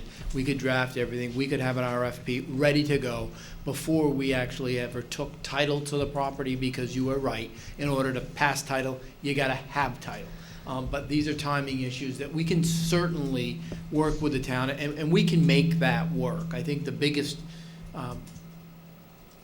problem, the biggest concern will be, as Mr. Prisco just pointed out, is that we're going to need to get everybody to the table. We're going to need to work with DEP, and then once we have a plan, once we have a buyer, once we have somebody who's going to bid on it, DEP is going to be the ultimate person that says, and according even to our expert, okay, I'm going to give you a comfort letter. If you do this, we're not going to come after you, and that's going to be the important part of this whole puzzle. Can I say one more thing? I actually did get a phone call probably from the same individual that called you, Jeff. And I did talk to her. Her name was Betsy Harper. Deputy Division Chief. And she called, and it was kind of a general phone call, but she wanted to discuss further the property. She seemed very willing to work with the town, have the DEP work with the town. She indicated that the DEP would like to get access to the property to do more testing, that an option for her would be to go to court to get that access. However, as we discussed, she knew that if the town took ownership of the property through the foreclosure, that then the town would be able to, if it so chose, gave access to the DEP for that testing. That testing, she said, would be at the DEP's expense. It was a general phone call, as I said, but she was definitely willing to sit down and to work something out to the benefit of the DEP and also the town. So I have her contact information. Mr. Schultz. You guys kind of both answered my question, but is there any mechanism for, we can market the property before we take title within the RFP, have it subject to, so we can like time the foreclosure and the closing date the same day? So there is no gap where the town would own the property? Is there any mechanism for us to be able to market it before we technically have foreclosed on it? Other than the logistics of being able to time a foreclosure judgment, probably not. But when I say other than having to time the logistics of the foreclosure judgment, we're at the whim of the court. We can't say to the court, we need you to issue this foreclosure judgment. Right. But we could probably do a request for proposals contingent upon the town. That's what I'm saying, so we could shorten the time where the town would actually own the property? Yeah, we could, but under 21E, under the definitional section, and there's quite a section in here about when a town takes a property through tax title and how we aren't owner-operators. And we have to make reasonable efforts, and in my opinion, what we're talking about here tonight would be reasonable efforts. So if we ended up having the property for, a little bit of time, weeks, rather than, minutes, we would likely fall under that exception anyway. Just a quick question. So let's say we took it by eminent domain, we would then be a responsible party. So this You would- exemption is only found for tax taking. A city or town shall not be deemed an owner or operator if all the following requirements are met. The city or town has purchased or taken the site for non-payment of taxes. Okay, so it's only for that one reason. Okay, that makes a lot of sense. Mrs. Gonzalez. Just to address you, Mr. Prisco, about the sky is falling. When I read this, Woburn went into my head, and I thought, oh my God, we don't want to have anything to do with this. But listening to everybody, I hate the thought of leaving that there and just not doing anything. It looks like you're getting your ducks in a row. I mean, I feel confident in what everybody here as a team is saying. And I think the right thing to do is try to address this and not just turn away from it. I'm gonna feel a little differently now listening to everybody. Yeah, if I could just say one more, I guess it is a serious case for sure, but as I sort of started off pretty early on, that working with DEP, I said it and everybody else is saying it. I think that really is an avenue that if you work with the regulators, I'm sure there's flexibility there as well, and there's certainly serious concerns on the property, but it's not like the sky has fallen doom. It's been a release and it's been there for a while, so it's not a time pressing matter that some releases are if like a tanker truck flips over. So it's not a critical, doesn't appear to be a critical health issue, but I will say one of the things that needs to tee up is if you do have a prospective developer and just working on a lot of that side of the equation with developers is addressing that environmental concern and sort of teeing it up, and you can do that with DEP and provide that sort of certainty, and that oftentimes will get you over the hurdle there for the environmental concern. So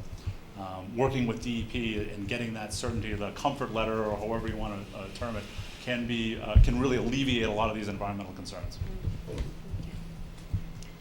Anybody else want to add any commentary, or? Just briefly. Ms. Jolie? From the meeting we did have with DEP, and then several follow-up questions went back to DEP through the town administrator, and they were very responsive. They're a willing partner here because they haven't done anything with the site in a number of years. They're looking to work with us and whoever else comes in to try to clean it up better than it is right now. So I think it does call for further effort from the town to sit down at the table with them, someone from the Attorney General's office, and see what we can put together. I think it's worth pursuing, especially where there are two potential buyers out there that keep knocking on your door, Danielle, right?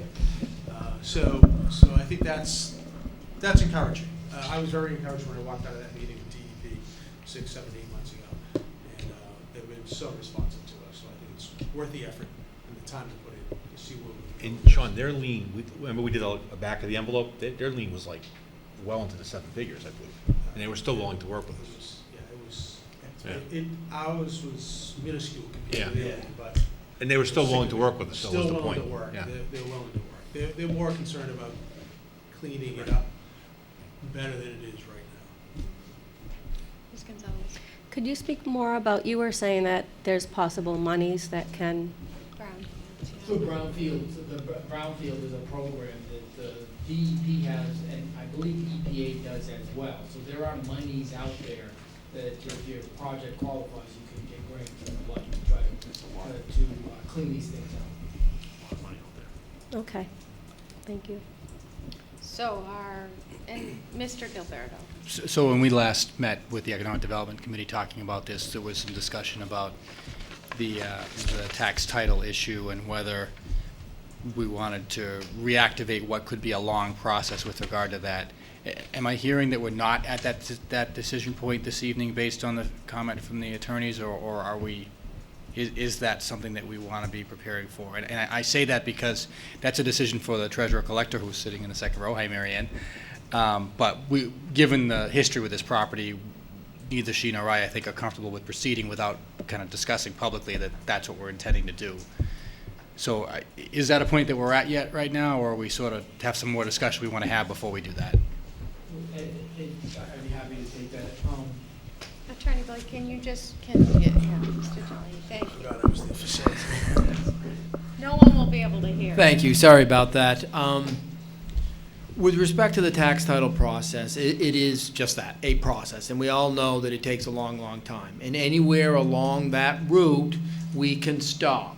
And I think Jim explained it when we were at the community development meeting, economic development meeting. So we can start that process right now, and we can wait, we can get right up to the very end where we say we want motion for entry of foreclosure judgment, which gives us the property. And it probably would be a good idea to continue down that path. We don't have to take it. We don't have to do the final and become the owner of that property unless and until we decide that it's advantageous to us. But if we don't, and we decide, yeah, we want to do it, that could be an 8-month process. Mr. O'Leary?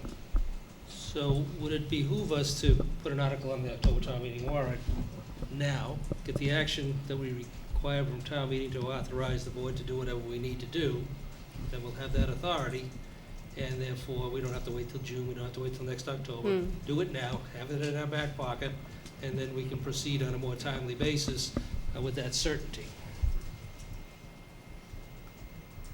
That would, I'm just thinking from a timing That wouldn't standpoint. I hurt. mean, if we're moving forward on this, and again, let me just digress a bit. I mean, I think since I've been on the board, 30 years almost, this has been ongoing. And this is the first time that I've heard of any movement from several parties that it makes sense to take a look at it. Because up to this point, there was no options for us. There was no support from DEP, EPA, or anybody else. They were basically telling us, you take ownership of it, you own it. So things have changed. This is a good thing. It's Yeah. only taken 25 years, 30 years. And that's okay. 30 Patience is a wonderful thing. But again, so now if we're in a junction where we're gonna be going to the table to DEP, the AG's office, EPA, everybody else, and will have taken action at town meeting to authorize the board to do whatever needs to be done, move forward. I would think that would hasten the discussion, show some interest in getting some relief on this property, get it back on the tax rolls, and get it cleaned up to a better state than it is. I mean, DEP has spent hundreds of thousands of dollars or millions of dollars on this property here and has failed at this point, and not due to a lack of effort or interest, but it needs some other outside assistance. So if they're willing to work with us, let's take a look at it and let's get the tools in the toolbox that we need. And if it is town meeting action that's required, then let's put an article on and get it done. We have that as a next order of business to discuss anyway, and you kind of laid out a process that we could So follow here, so. I say to my colleagues here, let's, again, Move put the extra on, tool in move the it on. toolbox. Yeah. Get it done. Move it if we're so inclined. Otherwise, if we're gonna take a step back and say, let's wait and see again, But at this point, based on everything that I've seen over the years, this is the furthest we've ever been, which was somewhat to my question to the council over here. This is what we've been told in the past, basically, watch out, be careful. But we have some other willing parties who have a say, that are willing to work with us on it. Let's do something. When is your town meeting? Is it October. It's an October town meeting? Yeah. We could certainly work with you and try to draft up some type of article. I'd want to check with my real estate people what their thoughts were with respect to not having ownership of the property, but we could certainly get the authority in the event that we we. We don't have to exercise it. Yep, yeah. That's all I'm saying. Let's just get the authority to do it, and then we'll All right, decide at the like you appropriate said, time yeah. whether to exercise it or not, once we get more information. I agree. You can always pass over the article, something Right. that's south of us. Well, don't you have to pass it over? You can Right. pass it, enact it, and then Right. don't exercise our authority. Yeah. Let's move it. Keep moving the ball on. Mr. Preston, Just one last thing, in this particular case, we have the Economic Development Committee. And this- can you talk into the microphone? and this particular parcel is a commercial piece, and we have a willingness to assist you in any way you need, and we know that you have a lot on your plate. So we're here, we would recommend that if you're gonna put together a small subcommittee and you need more people to stay active on this, Mr. Delaney's attended with DEP, I think he's got a good relationship with them. I think we need to continue to keep this thing going. I know you have other priorities, so please lean on the EDC members to allow us to help you keep this moving along.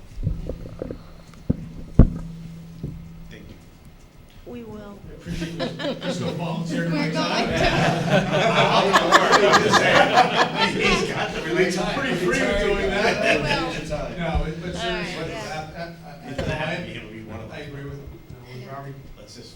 Can you have him work on my yard too? No, kidding aside, we're here. Yeah. We've already started that. Town administrator opened the door with DEP with us, and I'm willing to pursue it. It's a worthwhile effort all around. Keeping Get the the property back on momentum the tax going. roll, get it Yeah. cleaned up. You say Woburn, it's Woburn sitting there, so let's clean it up. Let's clean up. Yeah, I agree. Okay. Thank you. So let's put an article in the warrant. Yeah. And on the foreclosure, the tax title foreclosure issue, Would Re- we should probably keep that, I'm sorry. Go ahead. Well,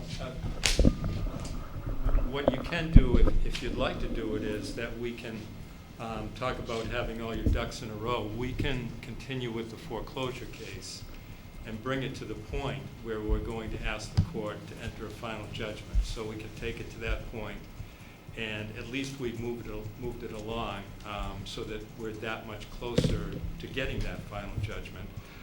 Nothing will change as far as the status of the case goes. The court's not going to issue the judgment without us asking for it. So we could get to that point, because it's going to take some time for us to, we have to notify the owner of the property. It's a dissolved, defunct corporation. We'll have to publish a notice in the newspaper, and we'll have to try to find maybe the former officers and serve them with notice of the case. Also, the DEP has filed an answer in the case, so they're part of this case also. So not only will you be working with them with these other issues, but will also be working with them with our case too. So, so we'll see what they want to do in the case itself. Hopefully they'll remove their appearance and allow us to go ahead with the foreclosure when that time comes. But we can get up to a certain point now and just put it on hold and keep it there. And then if the town says go ahead and get the judgment, we'll be that much closer to getting the judgment. So that's up to Mary Ann, but all of you, I guess, to say whether you want us to do that or just keep it in the status quo. Madam Chair, Did you- I say move forward. Get it to that point before we get, so we get everything as far along as we possibly can, and then make our determination at that Ready to point, rather act. than waiting for months or years, you know, when we finally decide to move forward, if that's the case. If we decide to back off, we decide to back off. But I say get everything up to a point We wherever got a we fish can. on the line, let's not lose it. Yeah. But as a parallel path, we should get DEP Yeah. on the property Yeah. as soon as possible. Yeah. So whatever we have to do to get the Attorney General's office to get that court order to allow them on the property in parallel to what council's doing, I think we need to do it. And I don't know who's taking that action or what we need to do to get that action continued. It sounds like Scopelman and Page may have to make another contact. Maybe Jeff, you do, let's get them on site whenever we can. Let's not wait for this process to finish, keep it in parallel paths. I did have a Will they question do on that? it. Why aren't they doing, Yeah, why do what- they need a will court they do order? that? No one's answering anyway, so. My question was, I thought that they were already there. They were already doing I thought they were already mitigation there. measures. Why would they need permission? Sounds Whose like there may be permission? miscommunication between the Attorney General's office and DEP Okay. over the year, because they had it on site for a number of years. Who's Have gonna it on object site. to it? So it's, Well, Who's gonna- that's a different issue. You should know better No than one's that. stepping No, because when we spoke to them, we were saying how we'd have We to couldn't get get approval access. from DEP. Right. Yeah, so that We DEP couldn't has the get approval it. to go on there. We have a problem going on. Right. You know. That's why I think there's some sort of miscommunication Oh. going on. that's what I was gonna say. I believe there's a huge misunderstanding with this whole subject about who can get on and who can't. But I think it needs to get cleared up and keep DEP in the process, because they already are on the property. They've been on the property even of recent. They have their, Enforcing authority, I thought, under the regulation. but nonetheless, whoever's calling, let's get this cleared up. Let's get them back on the Yeah, property. yeah. That's great. And keep it moving. So our next steps would be, we want to get a general consensus here to authorize moving forward to that proceeding. Not to take tax title yet, because we have a lot of moving Right. parts that have to be in order, right? To continue the process. Yeah, definitely, continue along with that process. And are all the members in agreement of that? I am. Does that require a vote for us to authorize it? I don't know that it does because it's under the treasurer's authority, but Yeah. I just felt that it ought to be, you know, We need from to an get advisory per standpoint, our you ought to be aware. imprimatur. So you've got it collectively from us, and collectively speaking, as a board, I'd like a consensus if Mr. Delaney is willing to continue as part of our EDC liaison, I guess, to continue his ongoing efforts, if I can get a consensus on the board on that. I don't think that requires a vote either, but I'd like him to keep up his It efforts. just needs EDC members along with the town administrator. And the planner. And Yeah, it's that small subcommittee, I think should just continue. As long as it has the support of what the board wants to do, let's keep that subcommittee moving. Yeah. It helps to have Representative Jones with us as well. Yes. Yeah. Well, we can't make him do that. No, No, but he's he willing. willingly He's been participates, It's not yeah. me, it's. He's been- he No, he was at our last Forward, meeting with yeah. It was a DEP. group of Yeah. us, and I think Okay. it was very beneficial to have. Yeah, so I And I don't think- know, you don't need a vote And I on think that. No, but I think what we need to get a consensus on and vote on now is to include an article in the October town meeting to effectuate whatever we need to effectuate. Well, we're doing that anyway later. So we are talking about that in our next order of business, but why don't we just state now, is everyone in agreement on that, so that Yes. we Yes. can have our Yes. attorney also working on that, the language that's suitable. But again, what Mr. O'Leary was saying, I think can be effectuated is, getting the approval, the authorization to let the board take whatever action it needs to take litigation-wise in terms of, consent decrees or orders or agreements and RFPs that have to move forward. It doesn't have to be that I think it's just giving us the opportunity to move forward with whatever presents itself through this process and through all of this Yeah, effort. do it on a timely basis rather than driven by town Yeah. meeting dates. That we don't have to come back. I mean, I don't know, you have far more experience writing. What it would be is we would transfer the care custody control from the tax title custodian to you guys for the purposes of sale. And then through that transfer, then you would be able to do it, you would do it through an RFP, and then we could ultimately draft an RFP for the property. Okay, so do we have a consensus on that? Because if you're not staying for the rest of our meetings, so we want to make sure that you know that that's where we're at in terms of giving you the okay to move on with that and get back to the TA on what language we should incorporate. Do we have an agreement on that? Yeah? Yes. And also, for the Capoli, you're gonna move forward, bring it right to the brink.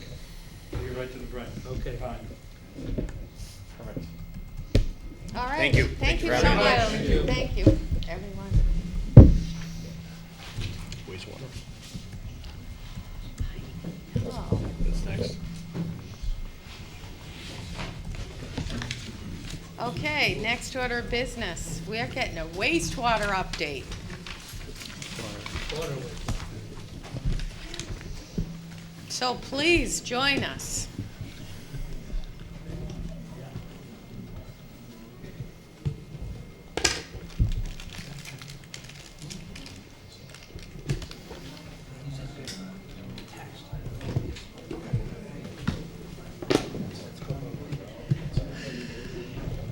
That one's gonna be interesting. I think we're gonna have everything explained out to the town. It's gonna be really, really, really, Because I was always under the impression we own it and we pick clean it up. Everyone's gonna have that. I'm just thinking that up. I'll show you. Yeah. How much? I don't know. It makes sense because Monsanto. It's worthless. What's that? Katie's ready. Are you all set? Oh, please, state your name for the record. and All right. Thank you for joining us. We yes. know you're here to give us an update on where we're at with the wastewater, and we're gonna make this a regular event type thing, so. Yep, actually, we're gonna give you an update on both. Jake, you grab the door?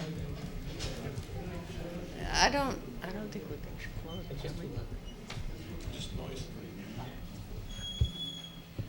So we'll give you an update on both water and wastewater, real briefly. So I'm Rob Williamson. For the few that I don't know, I've been the project manager working for the town from Wright Pierce on your water and wastewater project. So I'm going to talk real briefly about the water progress on the projects related just to the MWRA, or was the MWRA, and now the town of Andover.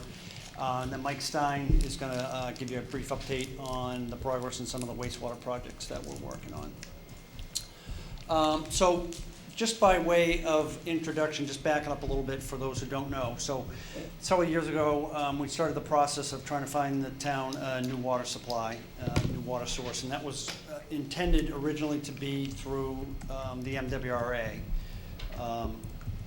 The town obtained some of its water right now from the town of Andover, and they originally had approached them, but they didn't feel that they could supply the town. So we started the permitting process to go to the MWRA. That involved what's called an EIR, Environmental Impact Report. When that was approved, that was followed up with what's called a draft Environmental Impact Report, which details all the environmental impacts of your project. And in this case, it was going to MWRA. That process allows the public entities, anybody, essentially anybody, to comment on the project. And during that comment period, during the draft, the town of Andover changed course and said that they actually had enough water to supply the town. So what would have happened after the draft, had we continued to go on with MWRA, is you would file what's called the final environmental impact report. You file the draft, and then the entities, they chime in again, provide comment, and you respond to that and provide a final, and you get a permit. With the change in course from the town of Andover now wanting to jump into the game and being a partner with the town, we had to file what's called a notice of project change. So before we got to the final, we submitted a notice of project change. We got feedback from that, and that notice of project change changed the course of the project from getting water from MWRA to getting all the town's water from Andover. And once that was filed, we got feedback from that. That allowed us to proceed with the same course of the FEIR, which is where we are today. So there's a couple projects I'm going to talk about real briefly about related to the water and getting water from Andover, and some infrastructure projects we're working on. So since last year, we've been working on the FEIR, which really entails just gathering more data, being able to address all the questions that were derived during the DIR, the draft environmental impact report, and the notice of project change. That's been ongoing. We've collected most of the information needed from the town of North Reading. There's still some things that we're still working on. Most of the waiting at this point has been in regards to the town of Andover, because they're a partner now, and they need to provide a lot of information to supplement and be incorporated into this final report.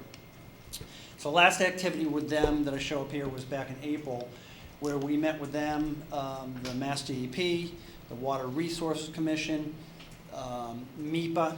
They're the overriding permitting agency. All these people, we got together in Andover, and really that meeting was focused on Andover. These agencies, they want to know not only about North Reading's infrastructure and what their intents are, but because you're getting water from Andover, they want to know everything about Andover as well. So that meeting was really focused on them, questions about their supply and things of that nature.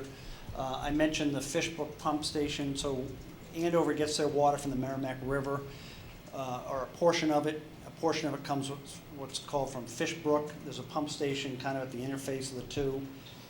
DEP, MEPA, Water Resources Council, DCR, they didn't know a lot about this pump station. So following the meeting that we had out there, all the parties went out to visit the station, kind of educate these agencies a little bit more on Andover's infrastructure.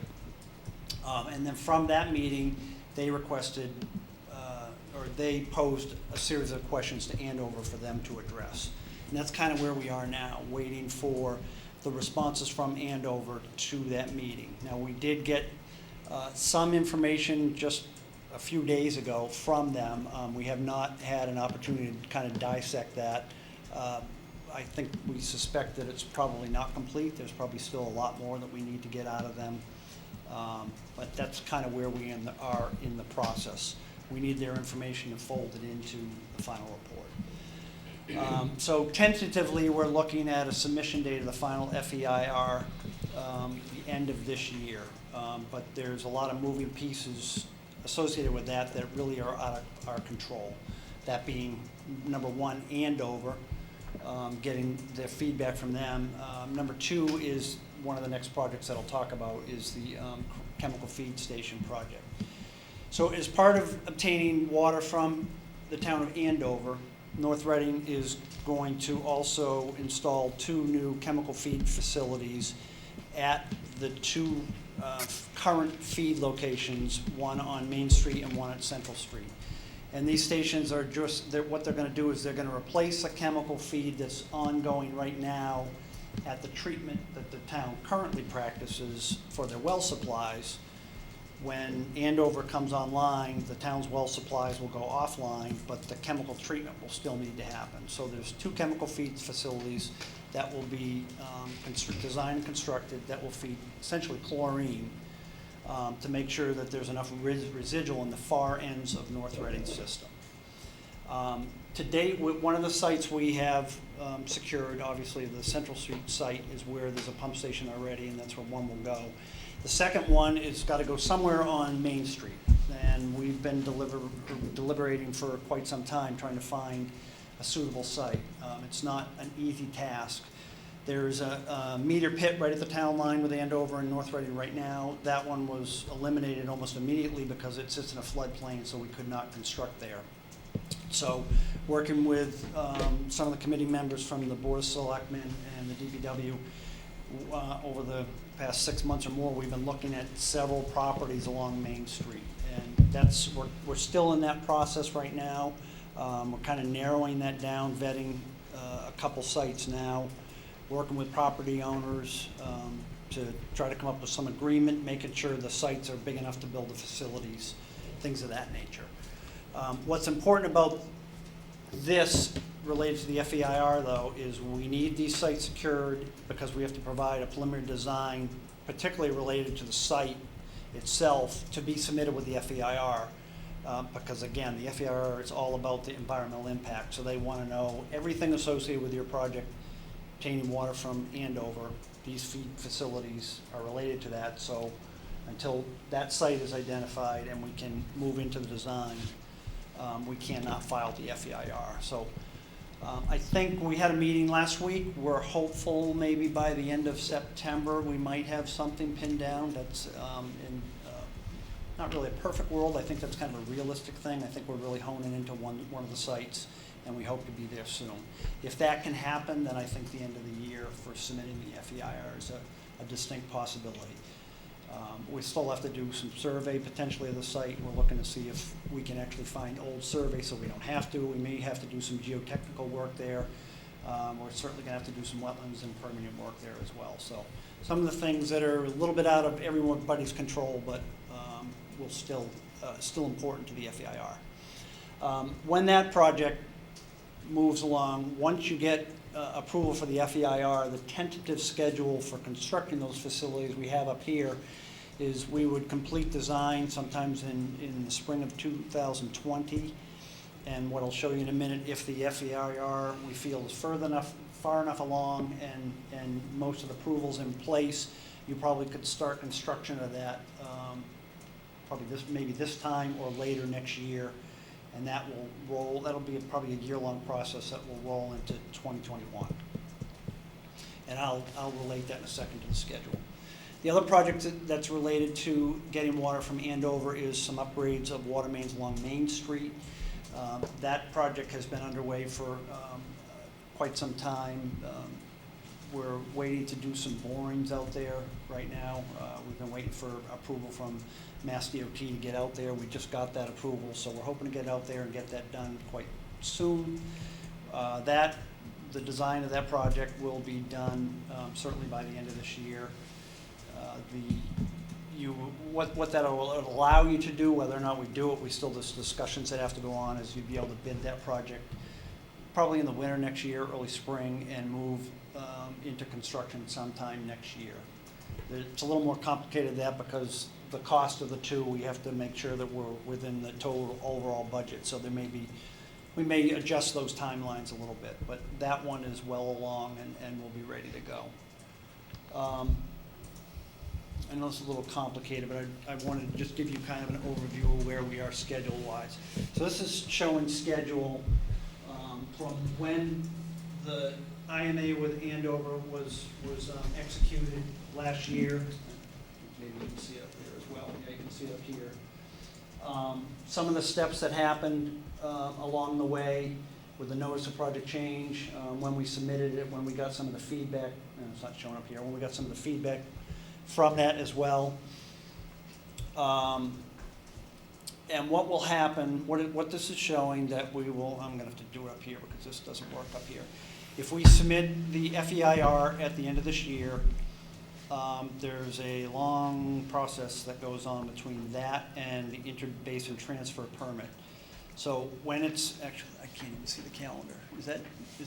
That's January 2020. 2020, so it's right in here. We would submit the FEIR in here, and then there's an IBTA process that happens, the Interbasin Transfer Act permit that also goes along with obtaining water from Andover. That would begin as soon as MEPA completes their review and issues a permit.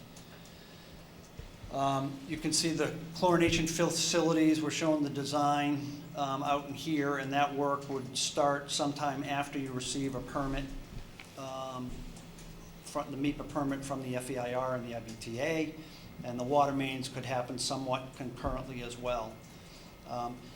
These timelines here have been pretty consistent throughout the project. The big takeaway from this is everything has shifted 2 years. when we originally talked some time ago, the goal for the town to tie into a water supply, it would have been MWRA, would have been June of 1919. We would have July 1st, 2019. 19. We would have hoped to have been connected by now.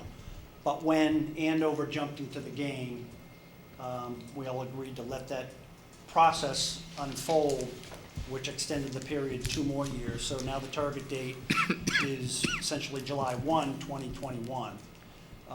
And what this is demonstrating that this can happen, but we're getting kind of the critical point where things really have to start falling into place for that to happen. Rob, excuse me, just to remind the board that, when we negotiated with Andover, we also we had already negotiated an exit strategy where we were gonna turn the spigot off up there and turn it on with MWRA July 1st, 2019. But when we entered into the agreement with Andover, and dialogue with Andover, meaningful dialogue, we extended our intermunicipal agreement with them 2 years, which was gonna give us time to either negotiate with them and come to a conclusion with them, or go MWRA.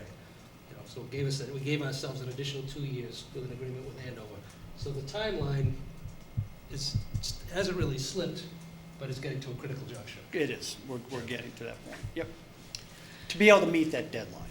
Well, I mean, we already entered the agreement with them, so we already embarked on that path a long time ago. How regularly are you reaching out for the input and answers from Andover that you need? Because I think it might be a wise choice for us now to get Andover officials, see if they'll join us for a meeting to see what's the delay in terms of their input. And it seems like a lot of it's reliant upon their answers to questions and input, and you're not getting that. So how regularly are you reaching out to them? Frequently. We're asking updates from either Andover directly, their DPW, and/or their consultant that is working with them. We have been, since that, I mentioned that April date when we met with them, I think it was a couple weeks later, that they met out at the Fishbrook, and then Mark, correct me if I'm wrong, DCR and Water Resources Commission submitted them comments a couple weeks later. So it was probably by June 1 when they had the information they needed to start gathering and formulating, and we've been reaching out to them probably bi-weekly. Mr. O'Leary. This is the full defense of Andover. But of course, they did have a major distraction, which for several months with the natural gas disaster up there, which took most of the wind out of their sails, and energy was being focused on addressing those. So we lost some time there. But as recently as last week, we now have authorization for our consultants to talk with their consultants, which is the key component. Patrick's been talking with Chris up at the DPW director up at Andover now on a regular basis, so things seem to be getting a bit better. And I know the town administrator has been talking with the town manager, or attempting to, on a regular basis too. So things seem to be moving a little more forward than they were before. Yep. And I think there's some other proactive things that are happening. Possibly this week or early next week, we're going to be submitting just the draft of what we've developed so far to the Water Resources Commission. One of their key players there is retiring in October, and she's been encouraging us to get something to them to review before she leaves, because she's been an advocate of the town. So that'll actually be a big step in, we'll get that in soon. If they can reply soon, we're going to find out where the holes are and where we need to fill them to keep things moving. But again, we haven't been able to really disseminate what the information that they gave us last week, but it's probably not complete. Mr. Gilberto. Just a question or a clarification. Sure. Some of the information that Andover is required to provide, but from what I understand, there's a couple of third parties that are involved that need to provide it to them. Can you just tell us a little bit about that? Yeah, so some of the information that they're being asked to respond to is they have to do a hydrogeological study of, that we believe, of the Merrimack River, the whole watershed, where their water comes from, what the impact to them with drawing water from the river on the fish and fauna and things of that nature. So that involves other agencies that they have to reach out to get information from. One of the ones Michael's referring to, that they responded to in their reply last week was one of the fish agencies. They were still waiting for feedback from them. So I don't think it's fair not to place all the delay on Andover. They're relying on other people for information as well. It's kind of out of their hands to get answers. It can't be all generated by them. So. And so this is all because we're going to be anticipating drawing more water than what, this is to get permission to draw more water. More water from Andover, but it's not going to increase the amount of water that Andover is withdrawing under their current permit. I know, it sounds bizarre. Yeah. It's the way the agencies, that's To make just them the way go they through conduct those- business. They have to check their boxes. And although nothing's changing on that side of the line, they still make you go through all the exercises to prove that you're not impacting the things that they think you may impact, even though you've already proved it before. It's an increase in the interbasin transfer amount, Yeah. but not their ability to draw from the Merrimack. Yeah. No, I understand that, but to have them go through the geological. I know, study. I know. But I also think it's sort of not to, setting aside the disaster that occurred there, not to be, that we really need to sort of be squeaky wheels here, so there's not some complacency that, we're getting the water, there's no harm, no foul, because I wouldn't want us to miss that, the deadlines that we've imposed, that we've already extended, even though Yep. we've entered the agreement with them over a year ago now, so. I know we have been in touch with them, Mark and Pat have been constantly, Michael has when he's felt the need to. Everyone's been reaching out. No one's taken, lying down by any means. Do any members have any questions regarding that portion of the Just on the water. presentation? No? All right? Well, then we'll talk about wastewater, and I will Thank let you. Michael take over from here.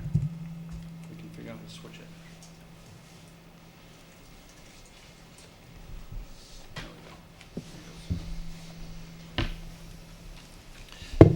Thank you.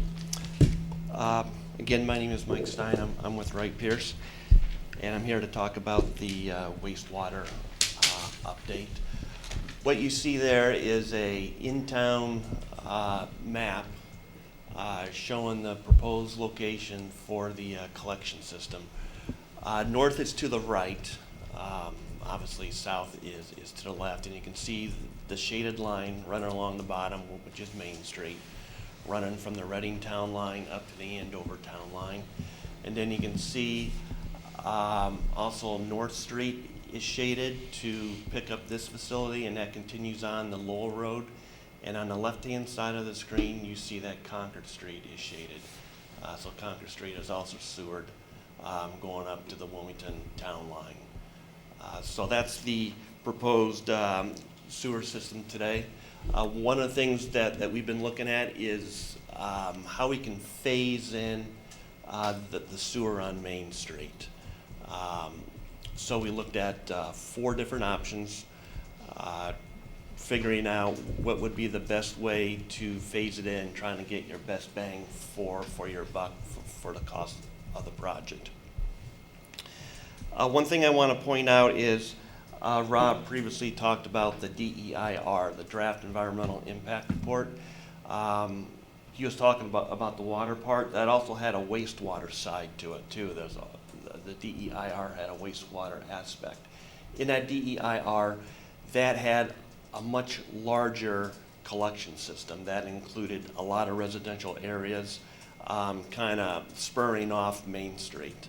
So what this map here depicts is that we're concentrating the majority in the commercial areas of Main Street and Concord Street versus residential areas. So this is the layout we have.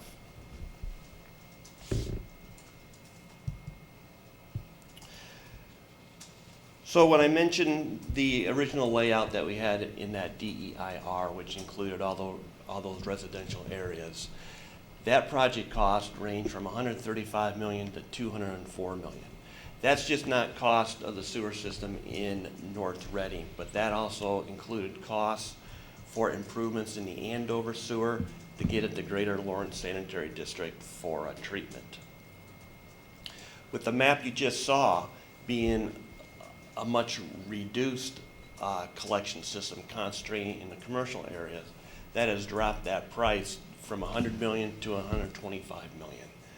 Okay, what that has not changed though is that the town of Andover, we still need to do improvements in the town of Andover in order to get the wastewater generated to Greater Lawrence Sanitary District.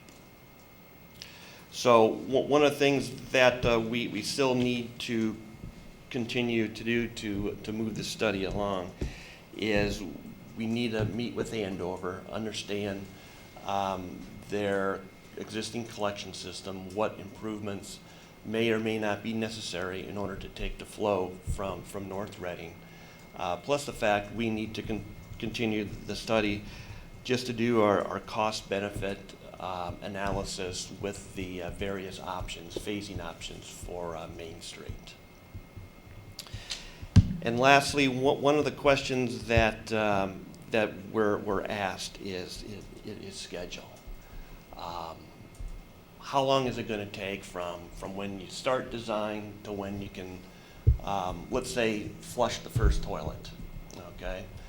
So once this study is done, and I'll tell you that this is in a perfect world, if funding, is no problem, if permitting is no problem, the schedule to complete the entire project that you saw in that map, including design, bidding, and construction, is anywhere from 6 to 8 years in length.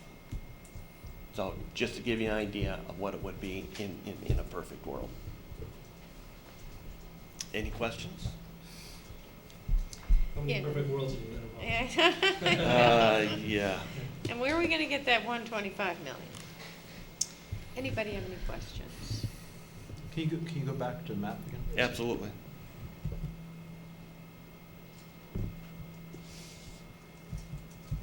There we go.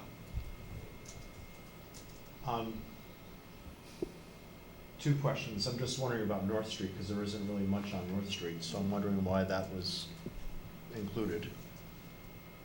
Right, this doesn't compel the town property, right? So I'm wondering why that's included, but I'm also wondering, is the DEP gonna force Lakeside, the whole Martins Pond area, to be put on sewage just because you're gonna be in proximity to it?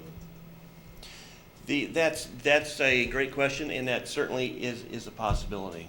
But the collection system that we put on Main Street will be designed in such a way to be able to have future connections off of various side streets, including the Martins Pond area. In North Street? Why is that? It's a combination of this property and any potential for this property in the future, as well as the dense development on the town line over on Lowell Road, and the potential to pick up additional units towards the total unit count.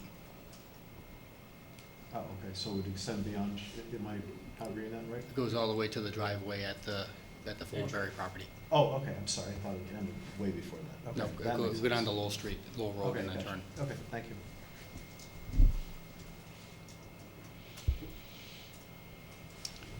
Okay, thank you. Thank you, Jim. Thank you. Thank you, Mike. Actually, steal a copy if you don't mind. Oh, yeah. I'll take it. Do we pay for the copyright?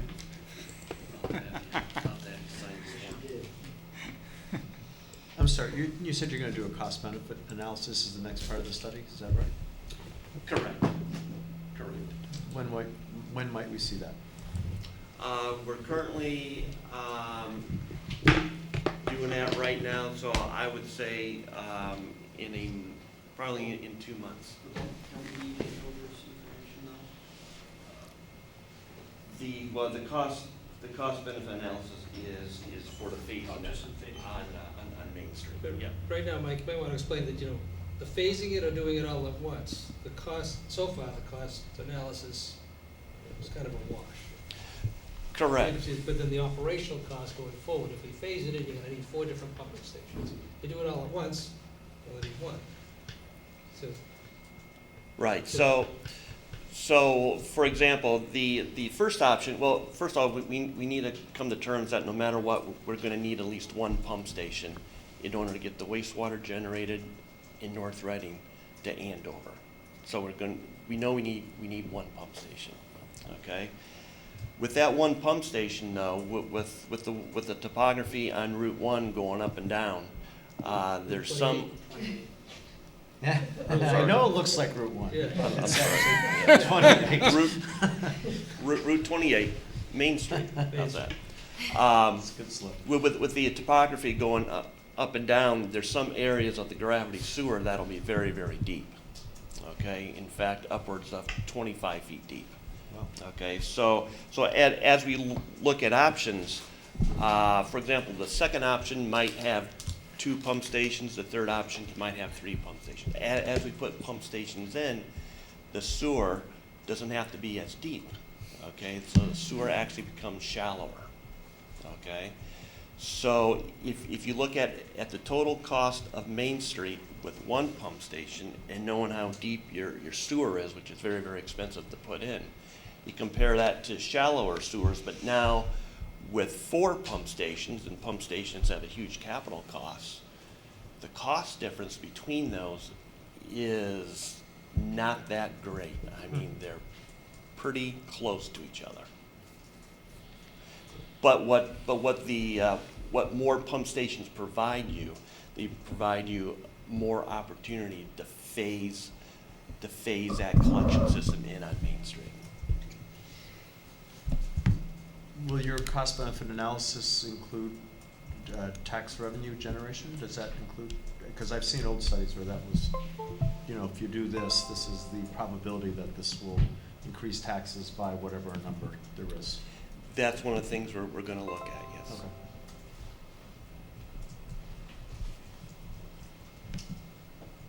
All right, thank you. Any further questions? Question? Oh, sure. Do I have to go over there? no. All right, good. Up until tonight, I've always heard that it has been super critical to get Martin's Pond tied into this somehow. And I know there's programs out there to help people get into improving their septic. Maybe there's programs to help residents get grants to work that into some sort of a, lien or mortgage or whatever, so it's not cost prohibitive. But it sounds like what you just said is you want to pull it down North Street, and bring it by this property, but also bring it to Lowell Road, which has 2 brand-new package treatment plants that are modern, a lot more modern than the dozens and dozens of septic systems on Martin's Pond. So where's the benefit environmentally of potentially taking those offline into the sewer system while Martin's Pond is still relying on closed box systems and the ponds are completely unswimmable? It just doesn't, it doesn't seem, something about that doesn't seem right. Because I thought it was, the commercial was going to help offset the cost that it would take to get Martin's Pond, because it's so critical environmentally. And I'm sorry I'm talking in circles, but No. I think you know what I'm talking about. No, you got it Let me try. Couple of Okay. things. First of all, the state's position on requiring the town to address Martin's Pond, it's always been first for years, has changed. And that change, as a result, North Reading hasn't economically been able to address the situation effectively, because it just cost prohibitive Right. to do it. So with that change of attitude, and again, it's not, my guess is they will require some sort of remediation plan in all of this for that area at some point in our plan, but not up front. But we've already, been advocating with the state is that, let us tie in 28, 28 Congress Street. Let's tie them in so that from a cash flow standpoint, we, the town, can then afford to expand into other areas. And it's not just Barnes Pond, we're talking Burnett Road, Ames Street, those types of Mhm. neighborhoods also, which have a similar problem. Right. Just no pond. Right. So as a result, we've been able to look at, from an economic standpoint, how can we get the most bang for our buck, get the cash flow going so that we can support a system and support expanding into it. So that's what's changed. What about gallons per day? Is there a maximum, is there a cap on how many gallons per day we can send up to Lawrence? In our conversations last year with Greater Lawrence Sewer District, their capacity is more than sufficient for whatever we're gonna deliver, including Martins Pond and everybody. If we sued the whole town, they could handle it. So the old number of 500,000 gallons per day is not No, that's, even on the table? no. Our conversation with them was they would be able to handle whatever we could send to them. Okay. So again, Martins Pond hasn't been abandoned, it wouldn't be in the first phase of this project, because economically, it isn't feasible. As far as tying it all in. Environmentally, absolutely, it's a critical area, which, we haven't lost sight of. But we also wanna be able to move forward with sewerage in an economical fashion so we can afford to do it. Otherwise, nothing's gonna happen. So, you're right. Thank you. The other thing that's changed is. And the Martins Pond added, I think it was like $75 to $100 million to the project when we started doing all those side streets, is that? Correct. Yeah. Correct.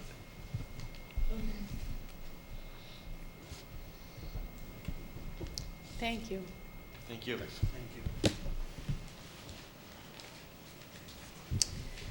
All right, and thanks for hanging with us again, late into the evening. We are at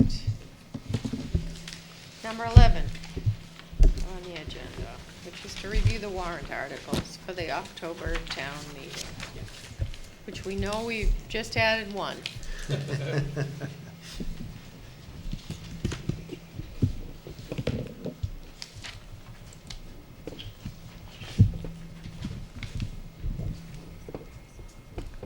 Yeah, Mr. Vino wrote a letter. Do we wanna, that's what the, Oh, their interest yeah. is? Are you? Are you for town-owned land? What are you? We Here? are. Oh, that's Oh. good, Why don't we take that now? Yeah, let's do Yeah. that. Okay, Yeah. No, yeah, I just said, I didn't know who you were. It's okay. It's fine. We got you here for the recycling committee matter, so. All right, no, can we go off the agenda, Mr. Gilberto, and Sure, go but I to just town? need just a moment to pull up the Thank information. you. Which parcel are you interested in? It is something I wish I remembered off the top of my head. We're at Edgewood Terrace. Yeah. Oh, yeah, well, this, I was just, yeah. That's a lucky number. Yeah, I think we have a summary of parcels. Yeah, we do. I had it a minute ago. Trying to find it. I didn't think we would, I thought we'd be more listening, so I didn't. That's all right. What page is that? 47. As you can see, we're hearing from everyone this evening, so, 47. thank you. Yeah. Yeah, it's a list of, okay, there we go.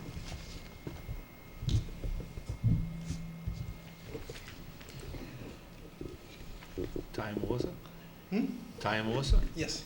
Thanks for coming tonight. Oh, we appreciate it.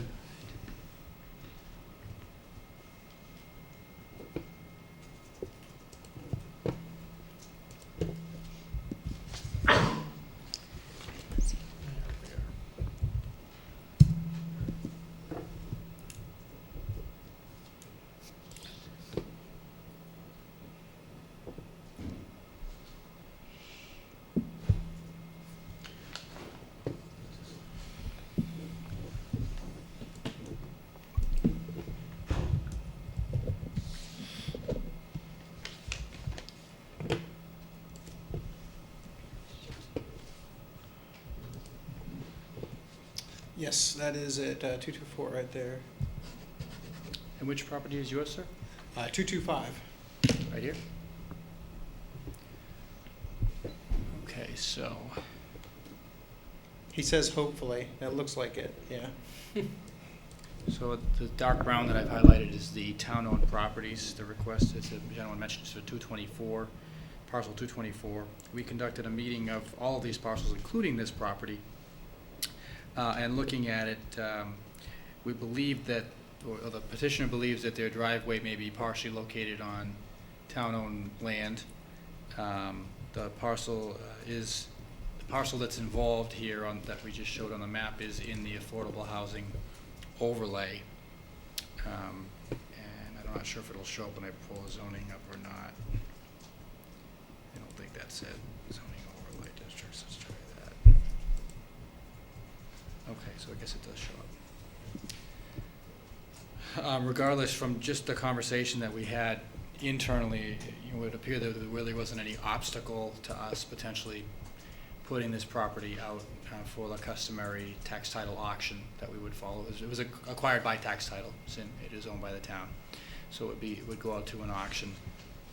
And what we would be doing with this property is basically putting it out to all of the departments, boards, and committees for comment, because I don't believe we had your request when we first started this process, probably early this year. When did your request come in, sir? You know, it's funny. We just moved here a year ago this time, so we didn't really know what to do. Yeah. So we actually sent the first email maybe like a month ago. And Okay. I just want you to, we have a group of these that we've been working on. We kind of added yours to it. Oh, okay. Just so that it would be in a process. You can see that it abuts a series of other town-owned property, basically a block over essentially here. But I think for the purposes that we're talking about here, it would make sense for us to be proceeding with just parcel 224 going out to auction. Quick question by Mr. Gilberto. Mhm. See the parallel, it's not, is that a road? 18, 16, 40, see where the numbers are, the plain white? Yes, that's Is I that believe road? it's a paper street, but I'll zoom out to see if I can figure it out. And further. so this other one is, obviously the street, the Edgewood Terrace is obviously a paved roadway, right? Paved or dirt up until basically one parcel beyond this location, it looks like? It's actually paved, and then it just sort of dead ends. Okay. Paved to dirt is the street kind of down from your cursor would be the paved to dirt one. Right here? Yeah. Yeah, And we this just one- sort of hit a dead end, fire hydrant, and This one here looks like it's sort of a street with a layout, a paper layout that's not constructed. Maybe there's a driveway, I'm assuming, that goes to here, to this property. So this is behind your property, it looks like here. Mhm. What is this big, top, looks like a, yeah. That's an enormous parcel. Yeah.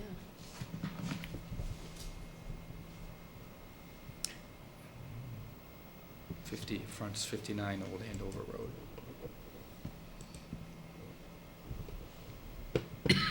And there is a house on it.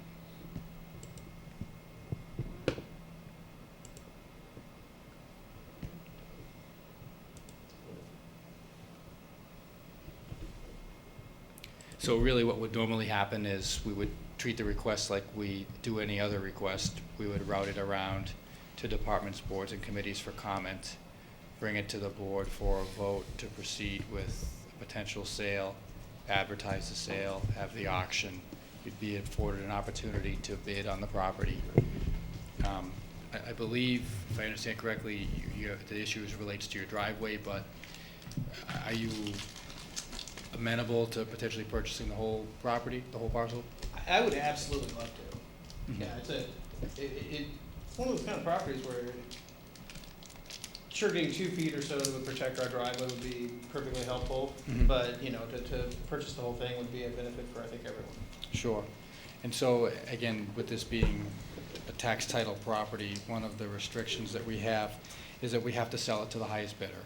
So you do have the possibility that somebody else nearby bids on it and outbids you, so to speak. But you know, looking at looking at the location, we would put a restriction on it that would basically, presumably the board would put a restriction on it that would allow you to have perhaps an accessory structure, but you wouldn't be able to subdivide it or to, have a second house lot or anything like that. But it doesn't sound like that's your intention. No. And again, I'm presuming that that's what the board would do, but that's normally what they do. Okay. Who's 223, Mike? That is, oh, Magnani, George and Paula? it's effectively a turnaround lot. I believe the owner is no longer that active as sort of the street lower, but it's basically a area where when people come to that dead end, there's no cul-de-sac, if you will. It's literally an area where people turn cars around. And then 222, Mike? Joseph Lennox Jr. Okay.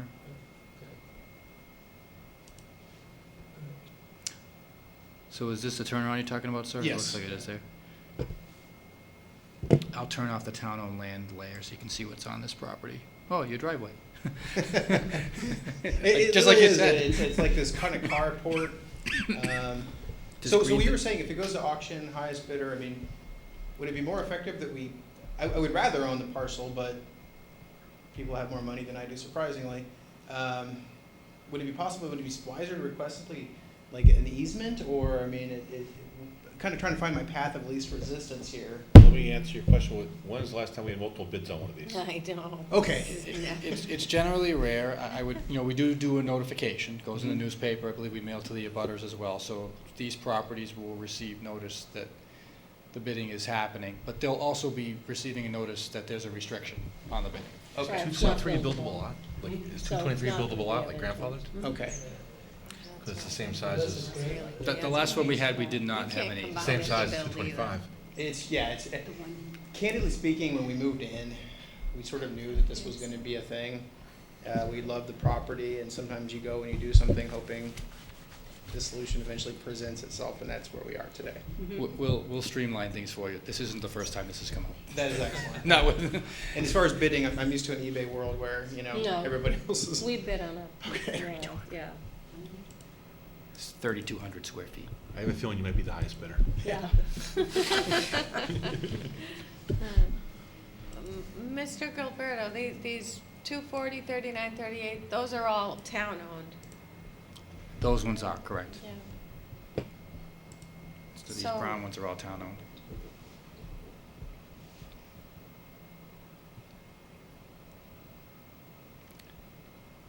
Can I mean, you, if the town were ever to consider, moving forward with the construction of housing, clearly that there's some Yes. measure of frontage that's here. right. Or just access to a roadway? Correct. Because you're not gonna be able to drive over these, even on the paper street. You'd have to take someone else's land in order to do that. Can you move it the other direction so we can see what's south of that?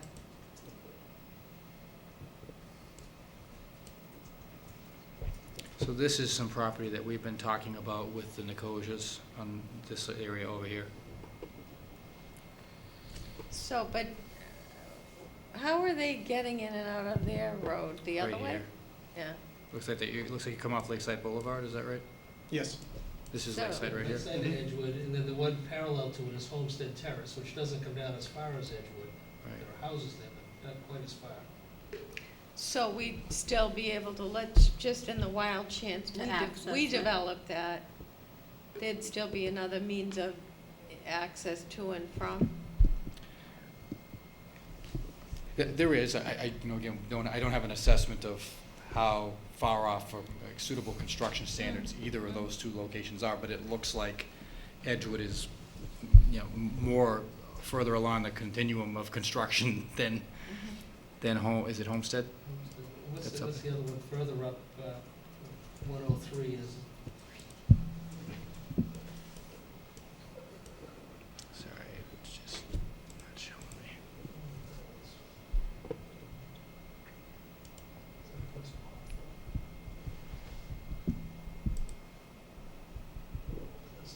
Pleasant View. Pleasant View doesn't look like it's even laid out. It looks like it's on this parcel. But Homestead does. Well, I mean, it wasn't ours in the end. If we took it for tax title, it wasn't anticipated for use as access or egress or anything like that anyway, but.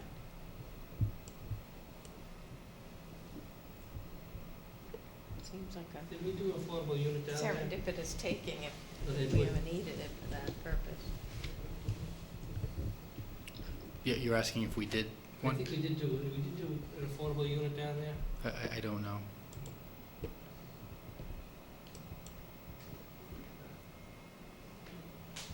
Okay, so what's the board's pleasure with this one?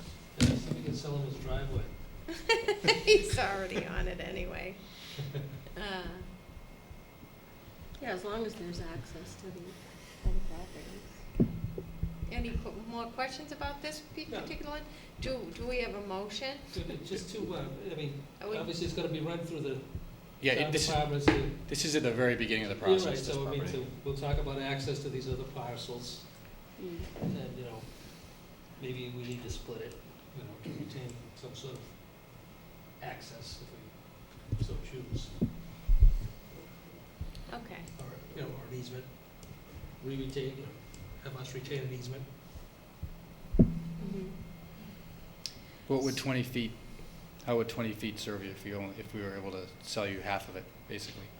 The half that I abuts believe your 20 property? feet would absolutely cover the driveway and, because the other thing, when I submitted it, I was thinking, as an IT guy does, I need 4 feet because 4 feet covers it, but then you'd be like this because it's kind of a drop off for you all. 20 feet would probably work out excessively well. Okay. And- If that were the and case. it would actually make a more conforming 15-foot setback. If you need 4, that's Mhm. 19, that gives you an extra foot. Extra foot of, I mean, that's, you know. That's wiggle room. You plant some maybe crops we've there. got it made now. All right. Okay. Great. All right, so we're gonna continue looking into this, and thank you for Yeah. showing up and Waiting. being here to Patiently. explain it to us, too. Honestly, I thought we were just gonna be listening, so thank you all Yeah. for letting us talk, I appreciate that. Thank you. All right, so we have about 16 more parcels to look at. Is it something you think we can move along? Sure. A little more quickly? I'm going to try to avoid the map because the map can, Yeah, you're having a little bit of, yeah. no, it just, I mean, we can get to that level of discussion, but the long and short of it is, we've had 2 conversations relative to all of the pending town-owned land requests, which are on this property, on this spreadsheet right now.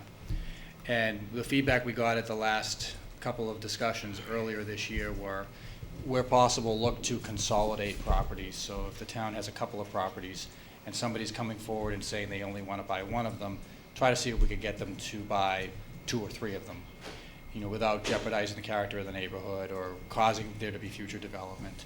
So what we basically did is went through and looked at all of the requests and tried to identify how we would do things. And you can see what we've done here is given each property by its map and parcel and then the address, who made the request, and you see Mr. Cornwall and Ms. Campbell that are on here.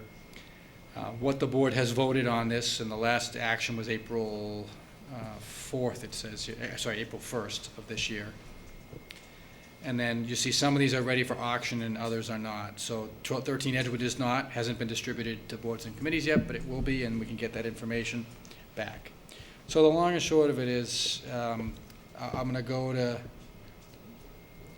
do you want the map up, or do you want me to avoid the map? No, avoid the Well, map. it Avoid the says map. none of them are ready for auction yet, and that, it looks like you're waiting for more information, right? We are, because the feedback we got from the board was, instead of just doing one property, do 2. And so what I'm here to report is that we went through and did the exercise and tried to identify where there were opportunities to combine properties.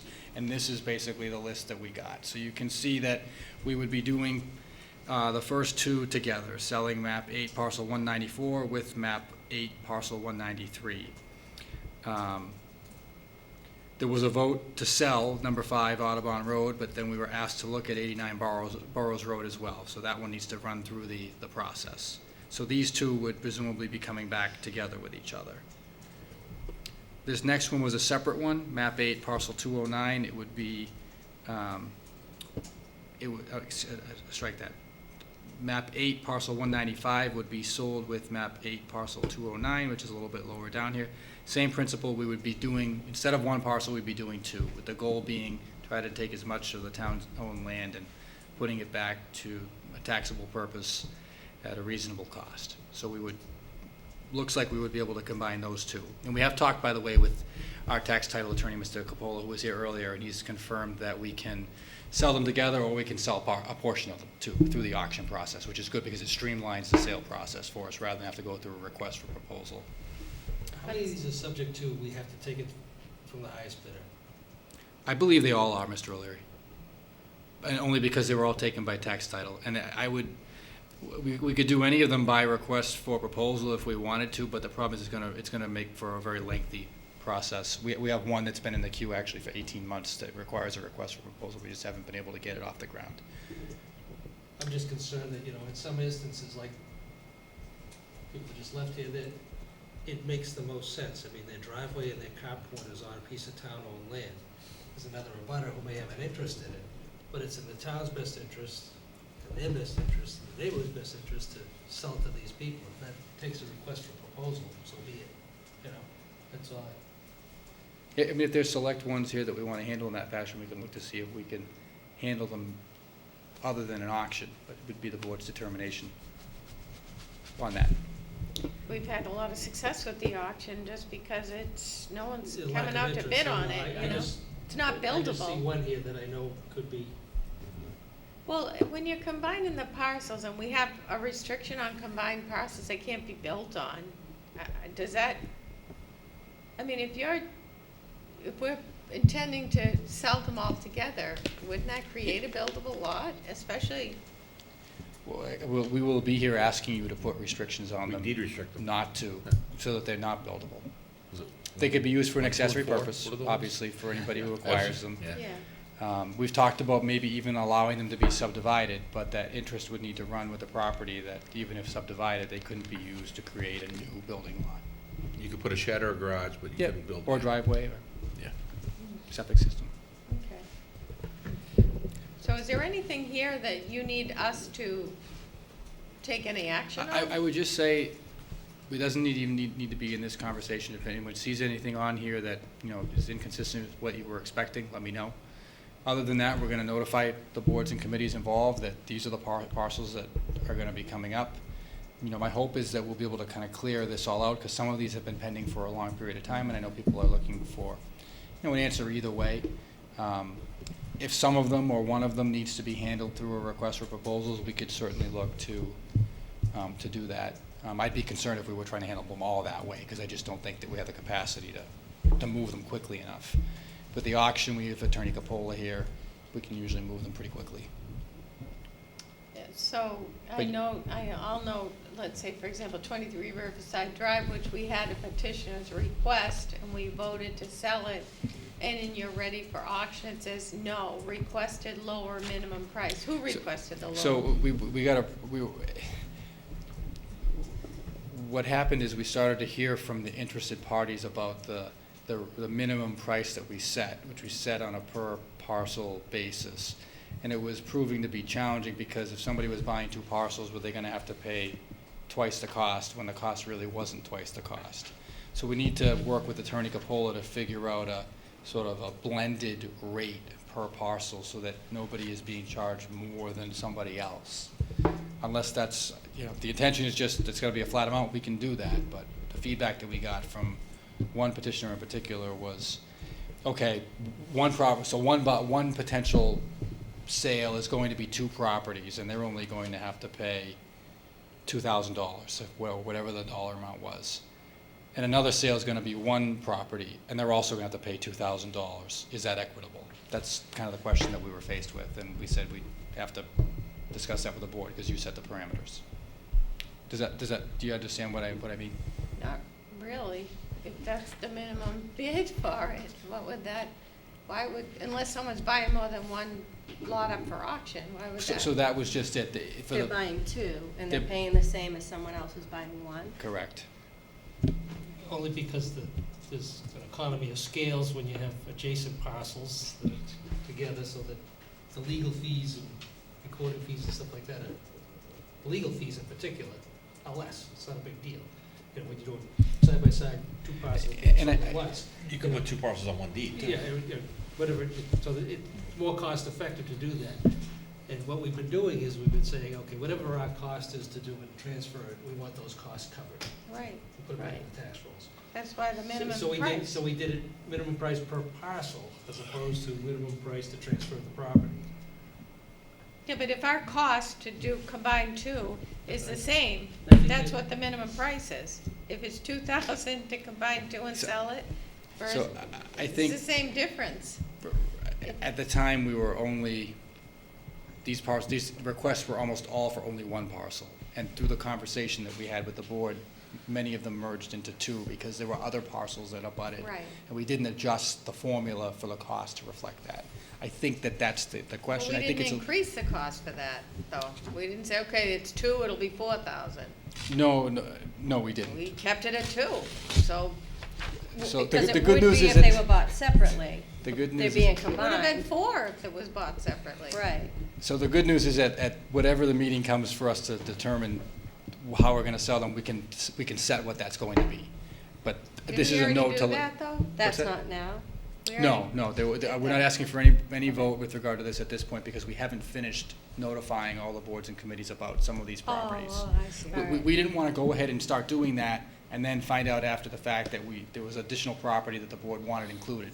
We think we've caught everything here and we think this is the path forward, but at the last hearing that we had on the sale, the board's feedback was, well, can't we sell that property too? And we had to say no because we hadn't circulated it for feedback Yeah. to departments, boards, and committees. So we're trying to kind of prevent that from happening again. We added more to your plate. and No, that no, made it was, me- I mean, all well thought out. It It doesn't just, make sense, some of it didn't make did. sense. It'd be this parcel and then a little corner piece, Yeah. why not sell right. both? There was one very glaring example, you're right. Yeah, we're coming up with a linkage program. Yeah, Want no, and this that's, one, Take the rest that of it. one. Because the town doesn't need to just have Yes, a yes. landlocked piece of land Right. here. So what we want to do is get it back on the tax rolls. Yeah, So it's linkage, what we call a linkage program. but also, Want this, take we that. never said, if you're gonna buy two, we're gonna charge you double. We just kept it at the regular minimum bid, so. so we can adjust for that. Can that get grandfathered? Because we bought a little one that had some attached. Rebate? Oh, boy. Too late. So the board will have an opportunity to weigh in further with regard to Okay. that issue, All right. if at all. Okay, so the- you don't really need anything, you were just updating us. I wanted to provide you an update before we go and start notifying department boards and committees as to what the intention is. And I think we have a pretty good idea that we're on the right track here. The one thing that's probably most notable, though, is the property at 86 Burrows Road, which if you recall, it was a wetland. It was a large wetland, and it had a small He just wanted chunk. a strip. He wanted to buy a strip. He's Yeah. already paid to have a plan prepared. He's filed it with the planning commission, and they will not consider it until I sign off on it. And so I'm here to let you know that I intend to sign off on it. What that means is the property will become, there will be a new lot line drawn. We'll still own both sides of the lot line, but there will be a new lot line drawn. We'll then come back to you and ask you for the authority to sell the small lot at auction, and he presumably will bid on it. But the planning commission, rightfully so, they will not endorse the A&R plan to create the small lot as we asked them to do unless I sign off on it. And I'm a little uncomfortable doing that without you knowing that I'm gonna draw a new lot line on one of your parcels of land. So, Yeah, that's what we discussed. it's consistent, I just didn't wanna have it get recorded and someone say, why did that, where'd That was a come lot from? where like literally 90% of it was wet. It is, Yeah, it is, and I remember he's that. he's actually, It was big interestingly, too, right? the only part of the lot that's not wet is the part that he wants to buy, Yeah. basically. So, get a that deal on the satisfied, rest. the conservation agent was concerned, when she took a closer look at it, she was satisfied that drawing the line where he wanted to draw it would be okay. Okay, So do you need a vote, or? I don't need a vote on it, I just more letting you know that I'm gonna, Criticized. Just one- I don't know if I can vote on that. Okay, all right. I'm fading. Are we, Think ready we to all move are. on here to, warrant? I know You don't have to drive back to Maine, right? the hour is getting late, so we so should. we have the list of warrant articles, unfortunately, I don't think that it's a very heavy load. The deadline came and went at 4 o'clock on this afternoon. The first 8 of these articles are all routine. So that means we don't have any specific thing going on other than the routine housekeeping financial transactions that we asked town meeting to occasionally do in October. Number 9 is the standing article we've been using for appropriating funding for special counsel legal expenses. I don't have any information with regard to that at this point, but I am going to recommend that it remain on the warrant when the warrant is signed on September 9th, and we should expect to have more information in September about that. Number 10 has been a standing article in the recent year relative to the design for construction on Swan Pond Road. That was an article that was up in June, was passed over. We determined we would proceed forward with the survey even though we did not have one of the sign-offs in place. And I don't have an update relative to the status of that this evening, but I know that the engineer has been working with a consultant on that project. Number 11 is one that is sort of a residual of our discussion about the master plan for the facilities.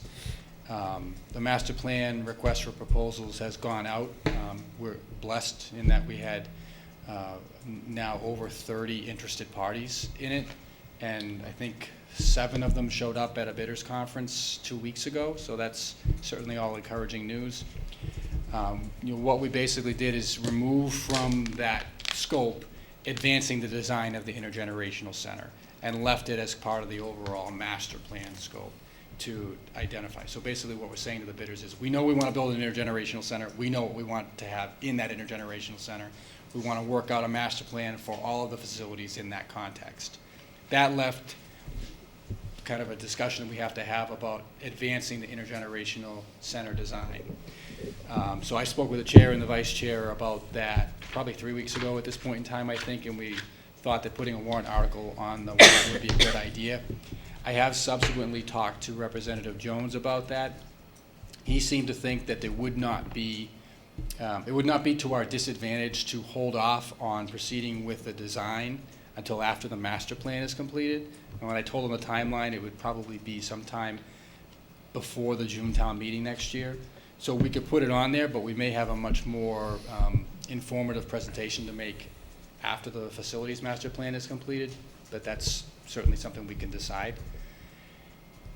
Number 12, we put this on there in the meeting with the chair and the vice chair. We put it on as authorizing special legislation for 70 Concord Street. Sounds like we're going to change the scope of it a little bit based on tonight's discussion, but there will be an article on there. And number 13, this is, again, an article, a residual from the June town meeting related to the 20 Elm Street project. There really aren't any active discussions that have been taking place recently relative to this, but in the event some sort of an alternative development there that requires zoning comes up, there would be a placeholder on there like there was in June to allow for potential action.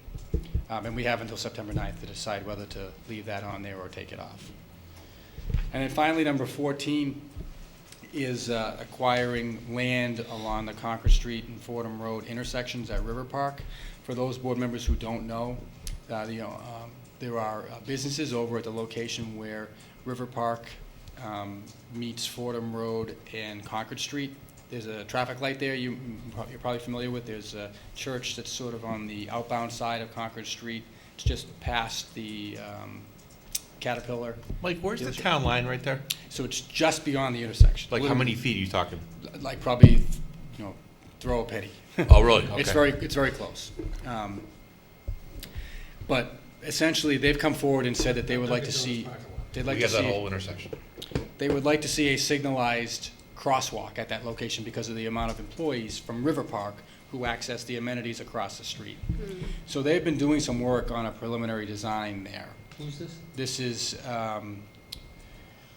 River Park and some of its tenants who I The can... Teradyne side.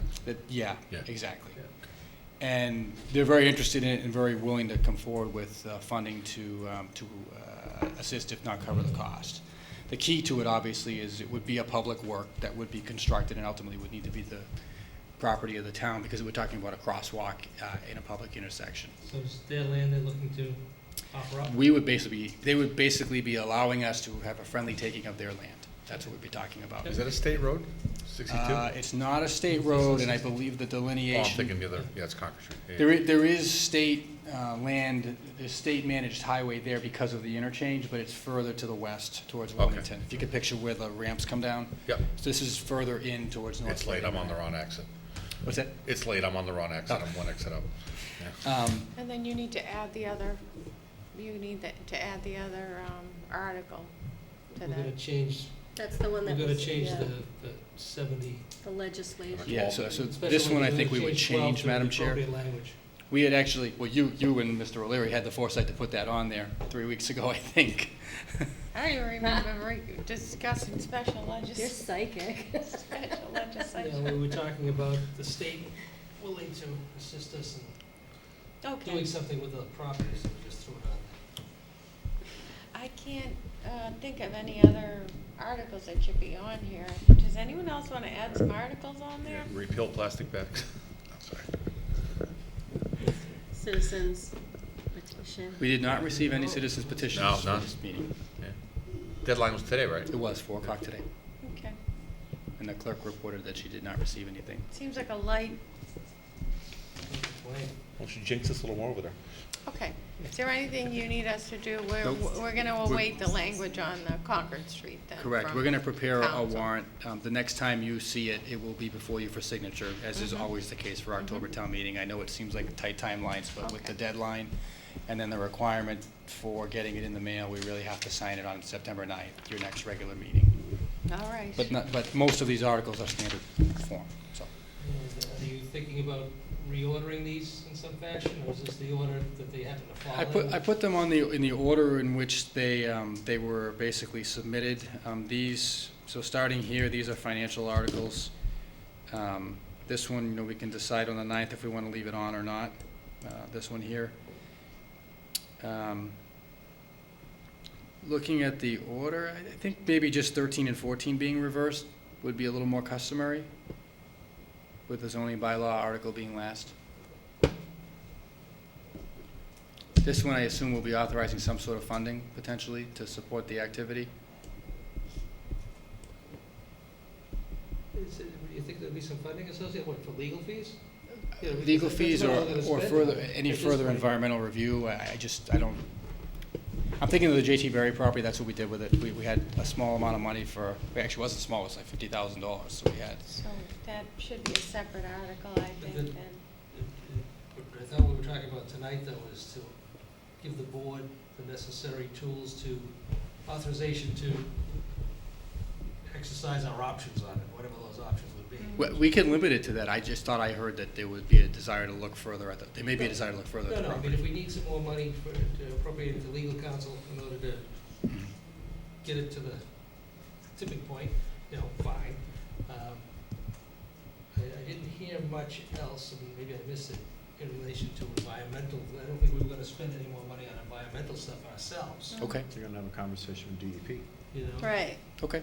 You know, Yep, then I thought there wouldn't be a that- need for I it. thought then. that the key component here is getting the board authorized to make a move on the property. So Right. when we go to DEP, whoever else we're gonna be talking with, we can let them know, we're ready to move on this, if you're willing to work with us. Yeah, and I'm assuming by the point that this gets presented at town meeting, that we're gonna have some idea of what funding might be available to assist with, Between now and the beginning of October? yes, they're calling, you heard, they're calling Yeah. council. Yeah, so I don't think we need, Okay. other than, I wouldn't wanna lump it in though, if that's what you're thinking, I wouldn't wanna lump it in with number 12, I would wanna keep those separate to, yeah, I think the authorization for the board to move forward in whatever capacity we need to should be a separate freestanding issue. And then if there's an additional appropriation needed based upon conversation, that would be the next one. Mhm. Okay. Exactly. Yeah.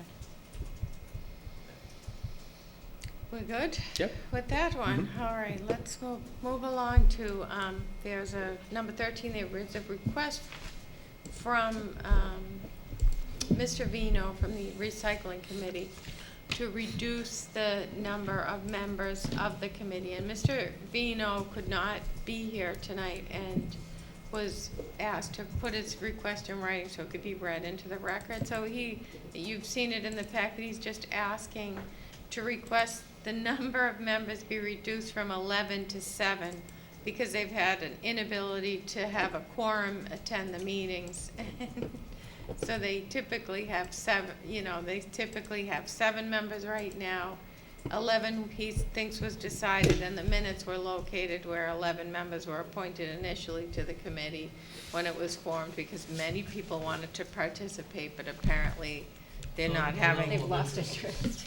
There aren't too many members that want to participate at the moment. So for any members of the public still awake and listening, if you want to participate, send your form in and you'll be considered. But for the moment, in order for them to act, they obviously need to reduce the number of members. So, anyone have any questions on that?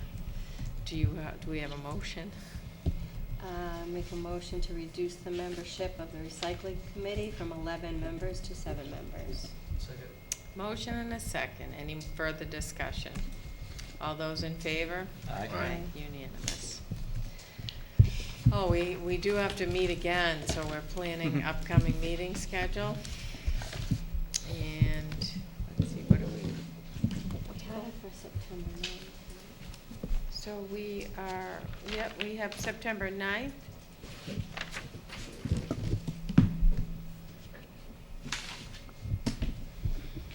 Town meeting is October 7th. The 9th and 23rd? With the 9th and the 23rd already scheduled. So I'm not gonna be here for the 23rd, just so you know. So that's one of the reasons that I asked to talk about the meeting schedule. October 23rd, that's a Wednesday? No, September. September. Oh, we're talking September. Oh, I'm sorry, I had the wrong date. That's the one date of all the dates you put out that I know I can't make. You're lucky. Going to Barcelona. The town meeting is 10, Very lucky. 10/7. I have a conflict October 21st. Well, we had already planned on the 28th, so we're For October? Columbus. Right. Yes. 7th and 28th? 21st I won't That be was here. already scheduled, yeah, I think that's as far as we took it, right? Yeah, and we did not have a meeting planned for September 23rd. Did we say, I'm sorry, on October I- 7th and I 28th? I had it From down. way back, I I had have it on September the 23rd. 23rd. Yep. But Yeah. that doesn't mean we have to keep it, I'm just saying. You do have the option for the 30th of September, based on the way the calendar falls. That would be the warrant article hearing that night. It'll be a week before town meeting at that I point. could just make Does that. that give us enough time that to do afternoon. everything we need to do? I'm getting back that. We only had one meeting scheduled. You'll already have signed the warrant at that point. That'll be on the 9th. The That 9th has you'll to be out, signing, 'cause correct. It has to be in the paper and everything. It has to be published. So right? 9th and 30th in September? Can everyone I make can do it the on the 30th. 30th? I'll just be getting back, but I can do it. I could make I open can session. make this early. The 6 o'clock might be tough. It's a busy day for us, but I can be here for Okay. 7:30. All right. So 30th? So Does that switching it work, to the Mr. 30th? O'Leary, for you Yep. as well? Okay. In October, we're 7th and 28th? 7th and Be 28th, right. 7th is town meeting, and then the 28th. Do we start at 6 or 6:30? I Is mean, I that know the what we've been 14th 's doing now, Columbus but is Day? it normally 6? No, We've been setting it up for 6. no, we normally Since do I've been on this later. board, it's been 6. it Later? seems like. But we've been doing 6, we've been going further and further back. We have a lot to talk about. It's not helping us get out any sooner, Going so, out both ways. yes. So what time are we starting? Well, I think if we have stuff that we have to put on executive session, that's why we go Okay. earlier than So you'll just 7. Typically at announce it. 6 o'clock, but if there's Okay. something. October What's the time 21st, about? I won't What's be the earliest we can here. start the open session? What's that? What's the earliest we can start the open session? 7, Yeah, you can start at any time you want. You can start at As 6, opposed to- okay. mm, You know, our policy is 7 o'clock. yeah. Did you say you had a conflict with the 21st? Yeah, but we're October? 7th and 28th in October? Is that what we? That's No, what we we've have set the up. 21st. Are I we can't going do the 21st, yeah. We Right, had I the- can't either. We had the No, 28th. we didn't have the 21st. Oh, I had it We on got the the 28th. 21st. We do No. November too at this point? We had the 28th because of okay. people had conflicts with them. Perfect. And so for November, I don't know why I didn't have that. November, I the see 4th and the 18th. Yep, good. Are we gonna be really ready to talk about anything, 7 days after we met on the 28th? I'm imagining we'll have plenty that we can keep ourselves occupied You want with. 11/4? We don't seem to have an issue with stuff to Yeah. put on the agenda, so. you know, yeah, that never seems to be an issue. That's true. I think what we're gonna end up seeing is the 18th will have tax classification. The 11th is a state holiday, so we can't meet that day. Although you could meet it's just hard the way it falls with that having to meet the 28th. I think we should remain as committed to the 1st and 3rd as we possibly can, and, I mean, if we have conflicts and we can rearrange it, that's great. Do we want to set up December as well? You put out 2nd and 16th, and that works for me. You're right, yeah, we tried to schedule that around Thanksgiving holiday, the holidays in December. Yeah. So 2nd and 16th? Yep.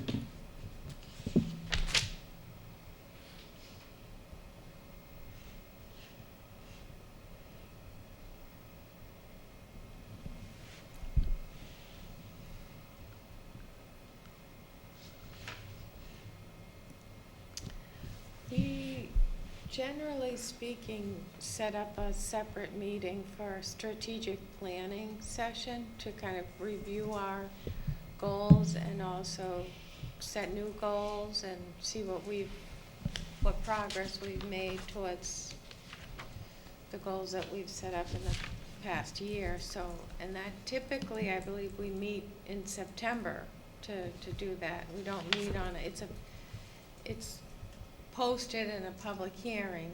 Usually Maureen goes to it, but we don't meet here. We usually go over to Hillview for that meeting. But do we have is there a day that, Michael, you might recommend for us that We do the everyone? police station, don't We we? did go to the police station Yeah, last and I time. think that's worked better than the Hillview has recently. I mean, Yes. I would suggest Wednesday the 11th as a starting point. What month again? September 11th. At night? In the evening, yeah. It's generally been at 6 or 6:30, and we generally have dinner provided as well. So we We do that in September? Yeah, we usually do. Yeah. That's SWAT, right? Doesn't it? Yeah, and that'll be 2 days after our 9th meeting. That's fine from the day. You could do it the This has next nothing to do week. with a and- regular Yeah, meeting, it's just different. I think those 2 weeks are pretty stock full of events, so I think maybe we should try it for the week of the 23rd if people are available. That's the week I'm not here. Oh, I'm sorry, Yeah. okay. Could do it for October 2nd if you want to follow a Wednesday thing. That'd be just before town meeting. The 18th is no good, we're tied up all day. Yeah. Yeah, you wanna keep it the 11th? Okay, I'm looking at the next week's a horror show. It's a tough week. We don't have, there's no set rule for when we meet. We typically do meet in the fall for it, so as long as it's posted, we can meet any day, but We could also do those it. 2 weeks don't look very good to me. You could also do it after town meeting, too. I mean, I do Yeah. remember in some years we've done that, too. Sure. Wednesday the 9th of October? I have a conflict that night. Thursday the 10th of October? Thursdays I work, Thursday nights. All right. Wednesday that'd be the 16th of October? Does everyone have availability then? Could do that. Mm-hmm. Yeah, I can do that. What time do we do that one? 6, I think. 6? Dinner, they usually have dinner at 6 and then transition into a discussion. What would And you where say? is that? Usually do the police department training room. October 16th? October 16th is 6, right? Yeah. Cool. All right.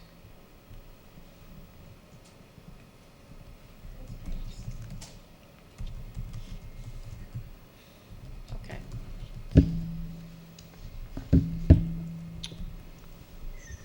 I'm sorry, what's the date again, Matt? October 16th at 6 o'clock.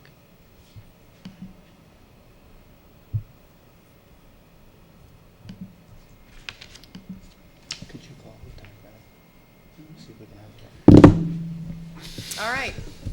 So, we have, I'm gonna move back in the agenda because we skipped over minutes, and I'm just gonna make the request to table the minutes until the next meeting for board members to just add some more details in to those, if that's all right with the board. And then I think we didn't do board members' reports, but we could save that till the end, and we did do public comment, right? Yep. All right, We so heard we'll from Sean. just, in the old and new business, we'll do board member reports if there are any. And so we're on to town administrator's report.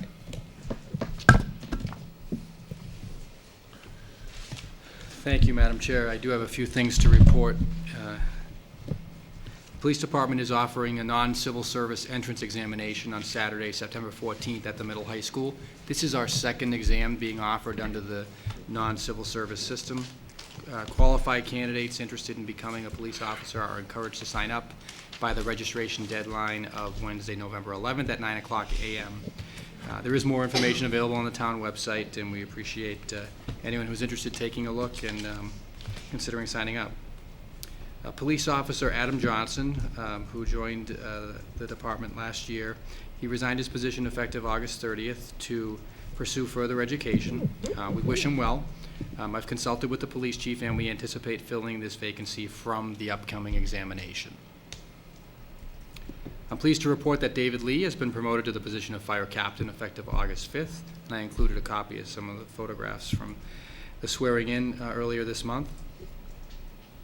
I attached an advisory from the Department of Public Works concerning discolored water. I know there's been some discussion going on in town relative to that issue, and we have put information up on the website, and I know Select Board Member Schultz, I think you put some of it out last week on social media. Yep. It's something that does happen this time of year, particularly with the high demand of water flow associated with irrigation early in the morning. It is something that we certainly are aware of. It does generally seem to clear itself up during the course of the day. We have had some conversations with the town of Andover, and I do understand that they are also experiencing some discoloration of their water as well. But it's something that we're monitoring and are certainly aware of. Excuse me. Related to water use, I attached a copy of a letter that's being sent to water users who our Water Smart program are being identified as excessive users. There's no fines or anything like that are being issued, but it is a friendly notice that says that our records indicate that you're using water outside of what's allowed under the town's regulations. And again, this is all aimed at trying to avoid having to have more stringent restrictions on folks and not having to go beyond the stage 1 water restriction that we've been in since July.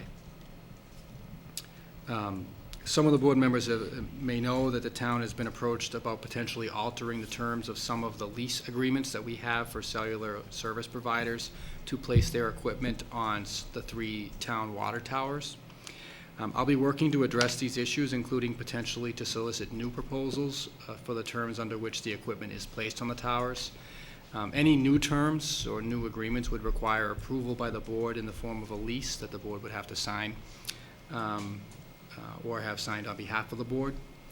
For your information, I included a copy of a disclosure that some of the board members may remember I filed relative to my home as it relates to the Tower Hill water tank. Under the law, I'm in a butter to the property because I live so close to it. So I did file a disclosure, and the board opted to allow me to participate in the effort related to these leases. And basically what's happening is a lot of the providers are finding that they don't want to renew under the old terms. They are looking for a shorter term. And I think if we have an option to keep them there as a revenue source, we certainly should look to do so. Versus potentially losing them because the term might be too long for them. But a solicitation proposal process will really flush that out for us, and that's what we intend to do. Some of you have seen in the media that the Andover Health Department has been reporting to their residents that 2 mosquito pools in the Abbott Street area of Andover tested positive for the EEE virus. The mosquitoes that were trapped, that were tested, were trapped on August 13th and were of a species that's known to bite humans. So in the next day or so, I'm expecting that we'll put some additional precautions up on the town website for our residents. Abbott Street is kind of on the western side of Andover, sort of halfway between here and I guess it would be Lawrence and North Andover. Certainly not immediately abutting North Reading, but nearby. And finally, attached is a copy of the town's application to the AARP network of age-friendly states and communities. It's my intention to ask the chair to sign off on the letter, which was authorized back in January of this year. So I want to recognize the Council on Aging and Mary for their efforts, and the senior action team as well, to complete that application. Look like we have a good proposal to put forward, and we look forward to being accepted into the program. And that concludes my comments for this evening. Any questions? All right, we're to the final stretch. Mr. O'Leary. I had something, but I'm just going to, just one. Just want to mention the passing of Shep Spear. Shep was a longtime resident of the town of North Reading and longtime public servant. Served on the zoning board of appeals, planning commission, a lot of other study committees. Recently moved out of town, but was here for decades. And great public servant, always willing to step forward and offer his assistance and his advice. He used to call me quite a bit. Me too. But he always had some pretty good ideas and always looking out for the public's best interest, and sad to hear of his passing, and a terrific guy and a great public servant. That's all. Thank you. Mr. Walner? Great. Just one other thing. And I know, so I'll just say, great job with this wall, the healing. I mean, I attended almost all of the ceremonies. It was fantastic, Yes, it and was I'll let everybody else fantastic. sound the praises. But we had some out-of-state guests who was a former resident of North Reading, came, wanted to go to 2 or 3 of the ceremonies. We did that, and it was what a fantastic job, fantastic venue, and and the weather actually cooperated pretty well for the most part. So I wish it could have was great. stayed, it was beautiful. Yeah, so, but Sue Magnet did a great job. I'm glad she sold us on the idea. Yeah. I'm glad the state came up with the money, and I'm glad she raised a lot of other money too, raised an additional $13,000. Did she really? Yeah, so fantastic. But won't steal anybody else's thunder. And by the way, good job to the members of the board who spoke at the ceremonies. Both did a great job. Mr. Walner. Just on the AARP thing, it's nice they're filling out an application, but if we don't support them with resources, it's a meaningless application. So I'll remind us about that when that comes through. But we have to provide resources to be able to make that happen. And it is a very important initiative, there's no doubt about What's it. the timeline? It could take 3 to 5 years. No, as far as needing resources. Oh, I think it's as soon as you get it, as soon as you say, as soon as we put the application, you get going right away. And there's a whole implementation plan about how to do this. So it's very well documented, written down, and actually, Michael has attended a COA meeting with me a good 4 or 5 months ago, where we kind of went through that in detail.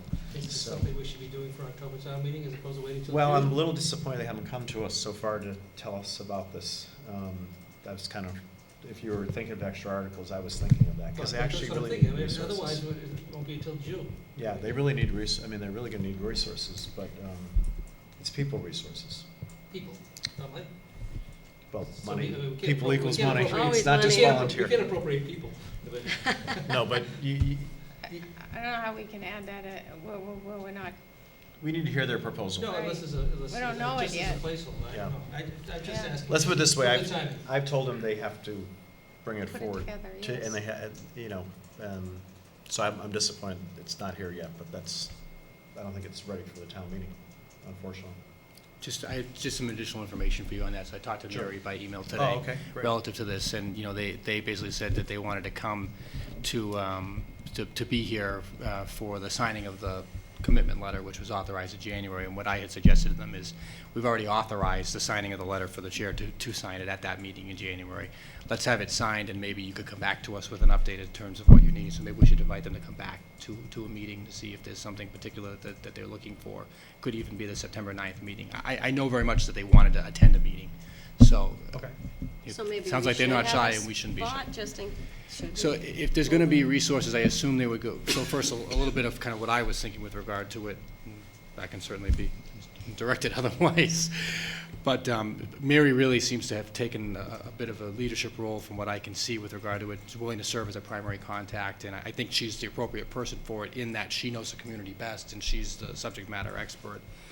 My concern doing that, I think Mr. Warner and I have kind of talked about this a little bit, is, how do you backfill the resources? And one of the steps that we took was to put additional outreach hours into Susan Tilton's position there. So that was at least a start for what we might need.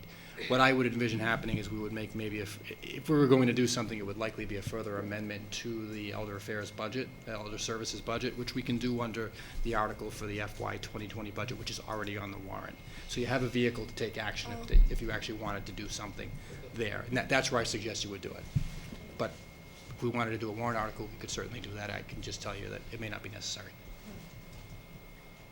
No, we have a mechanism to do it. I believe we do. Yeah, we have some time to put together a meaningful proposal.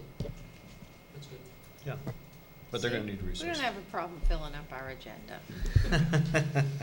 I've been attending the CPC meetings. They've been working on the RFP for that Concord Street package treatment plant. So, I've just been participating and helping them get that together. They're largely on their own. And I see now that the master plan draft just came out, which was really good. Yes. Strategic master plan draft just came out, so I haven't had a chance to read that. But I've been attending CPC meetings every time I can. I've been attending EDC meetings just to increase the discussion about the downtown, about sewage, all that other things. So, showing up makes a difference. I know, Andy, you know that as well. I've been going to the, what else? Oh, the facilities master plan. Michael and I were there for that. I made a modest request to the change of the RFP. They did that. You've had great results already showing up. So, the goal is for all of these things is that by the time it gets to us, we have data that we're looking for, and that'll be meaning for us. So that's why I've been trying to do that. I've been going to the not NORCAM, the Cable Advisory Committee. They're also working on an RFP. This is, not a big deal compared to the other things, but it's still important to the community that we have that. Those are the main things I've been working on. Mr. Schultz? The Wall That Heals was an amazing event, and it was nice during the day, but at night it was absolutely stunning to see it lit up. And I want to thank RMLD for capping the streetlights right behind it, so it really made the wall show up even more. The other thing is August 8th, the ZBA meeting regarding the 40B project. I know it's a very hot button issue for a lot of residents, but it was great to see that building packed. I mean, they filled up that auditorium. I can't remember the last time we filled up the auditorium for a town event, so it was really great to see that citizens' involvement. And I believe their next meeting is the 22nd, right, Mike? Correct, at 6:45. 22nd at 6:45? Correct. Same location, so it's just great to see the civic involvement. That's it. Ms. Gonzalez? On August 6th, the Community Impact Team held the North Reading National Night Out at Ipswich River Park. It's an annual community building campaign that brings the police and the neighborhoods together under positive circumstances. And it was great to see Chief Murphy and all the other North Reading police officers on the grill, cooking up burgers and hot dogs. And Chief Murphy was right at the head of that. And then the fire department with Chief Stats was playing a game with the kids to put fires out, and That was bouncy fun. houses. Yeah, they were having a ball.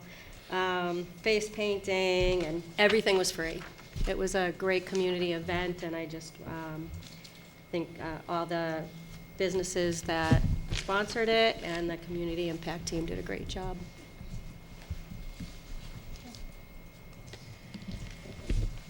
I just want to comment.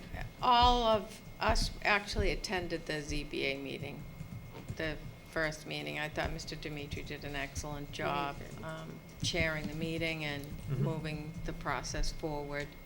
And we all couldn't sit together, however. We all attended it anyway.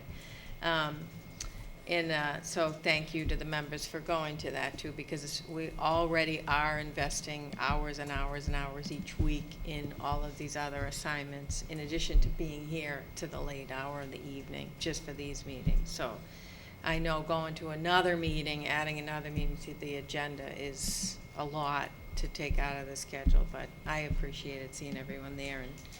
And the Wall That Heals was amazing, thanks to Sue Magna, Maureen Stevens, and Marty Tilton. The fire department, even as it entered, had draped the flag. That was quite, that was beautiful. quite something to see that. And The ceremony that I was able to attend was so well done, and thanks to the legislative contingency too for also getting some funding. And Senator Tar was there. He gave a beautiful talk too, as well as, you know, the other speakers that were there, and the Reverend that was there to do the invocation. It was just well done. It was just a well done.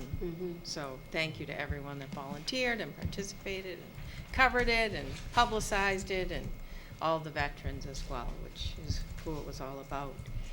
And I will take a personal privilege. We're almost to the hour, almost to the time of day 17 years ago, 70 pounds ago, when I gave birth to my first amazing, beautiful son, Anthony. And When you were know, 6. yeah, sort of. So, you know, happy birthday to my Anthony. I hope you have a Happy great birthday, year. Anthony. And in case anyone wants to hassle me about being here instead of there, we had a party for him already. So anyway, so that's it. Any motion to adjourn? Second. Thank you. All in favor? Aye. All right.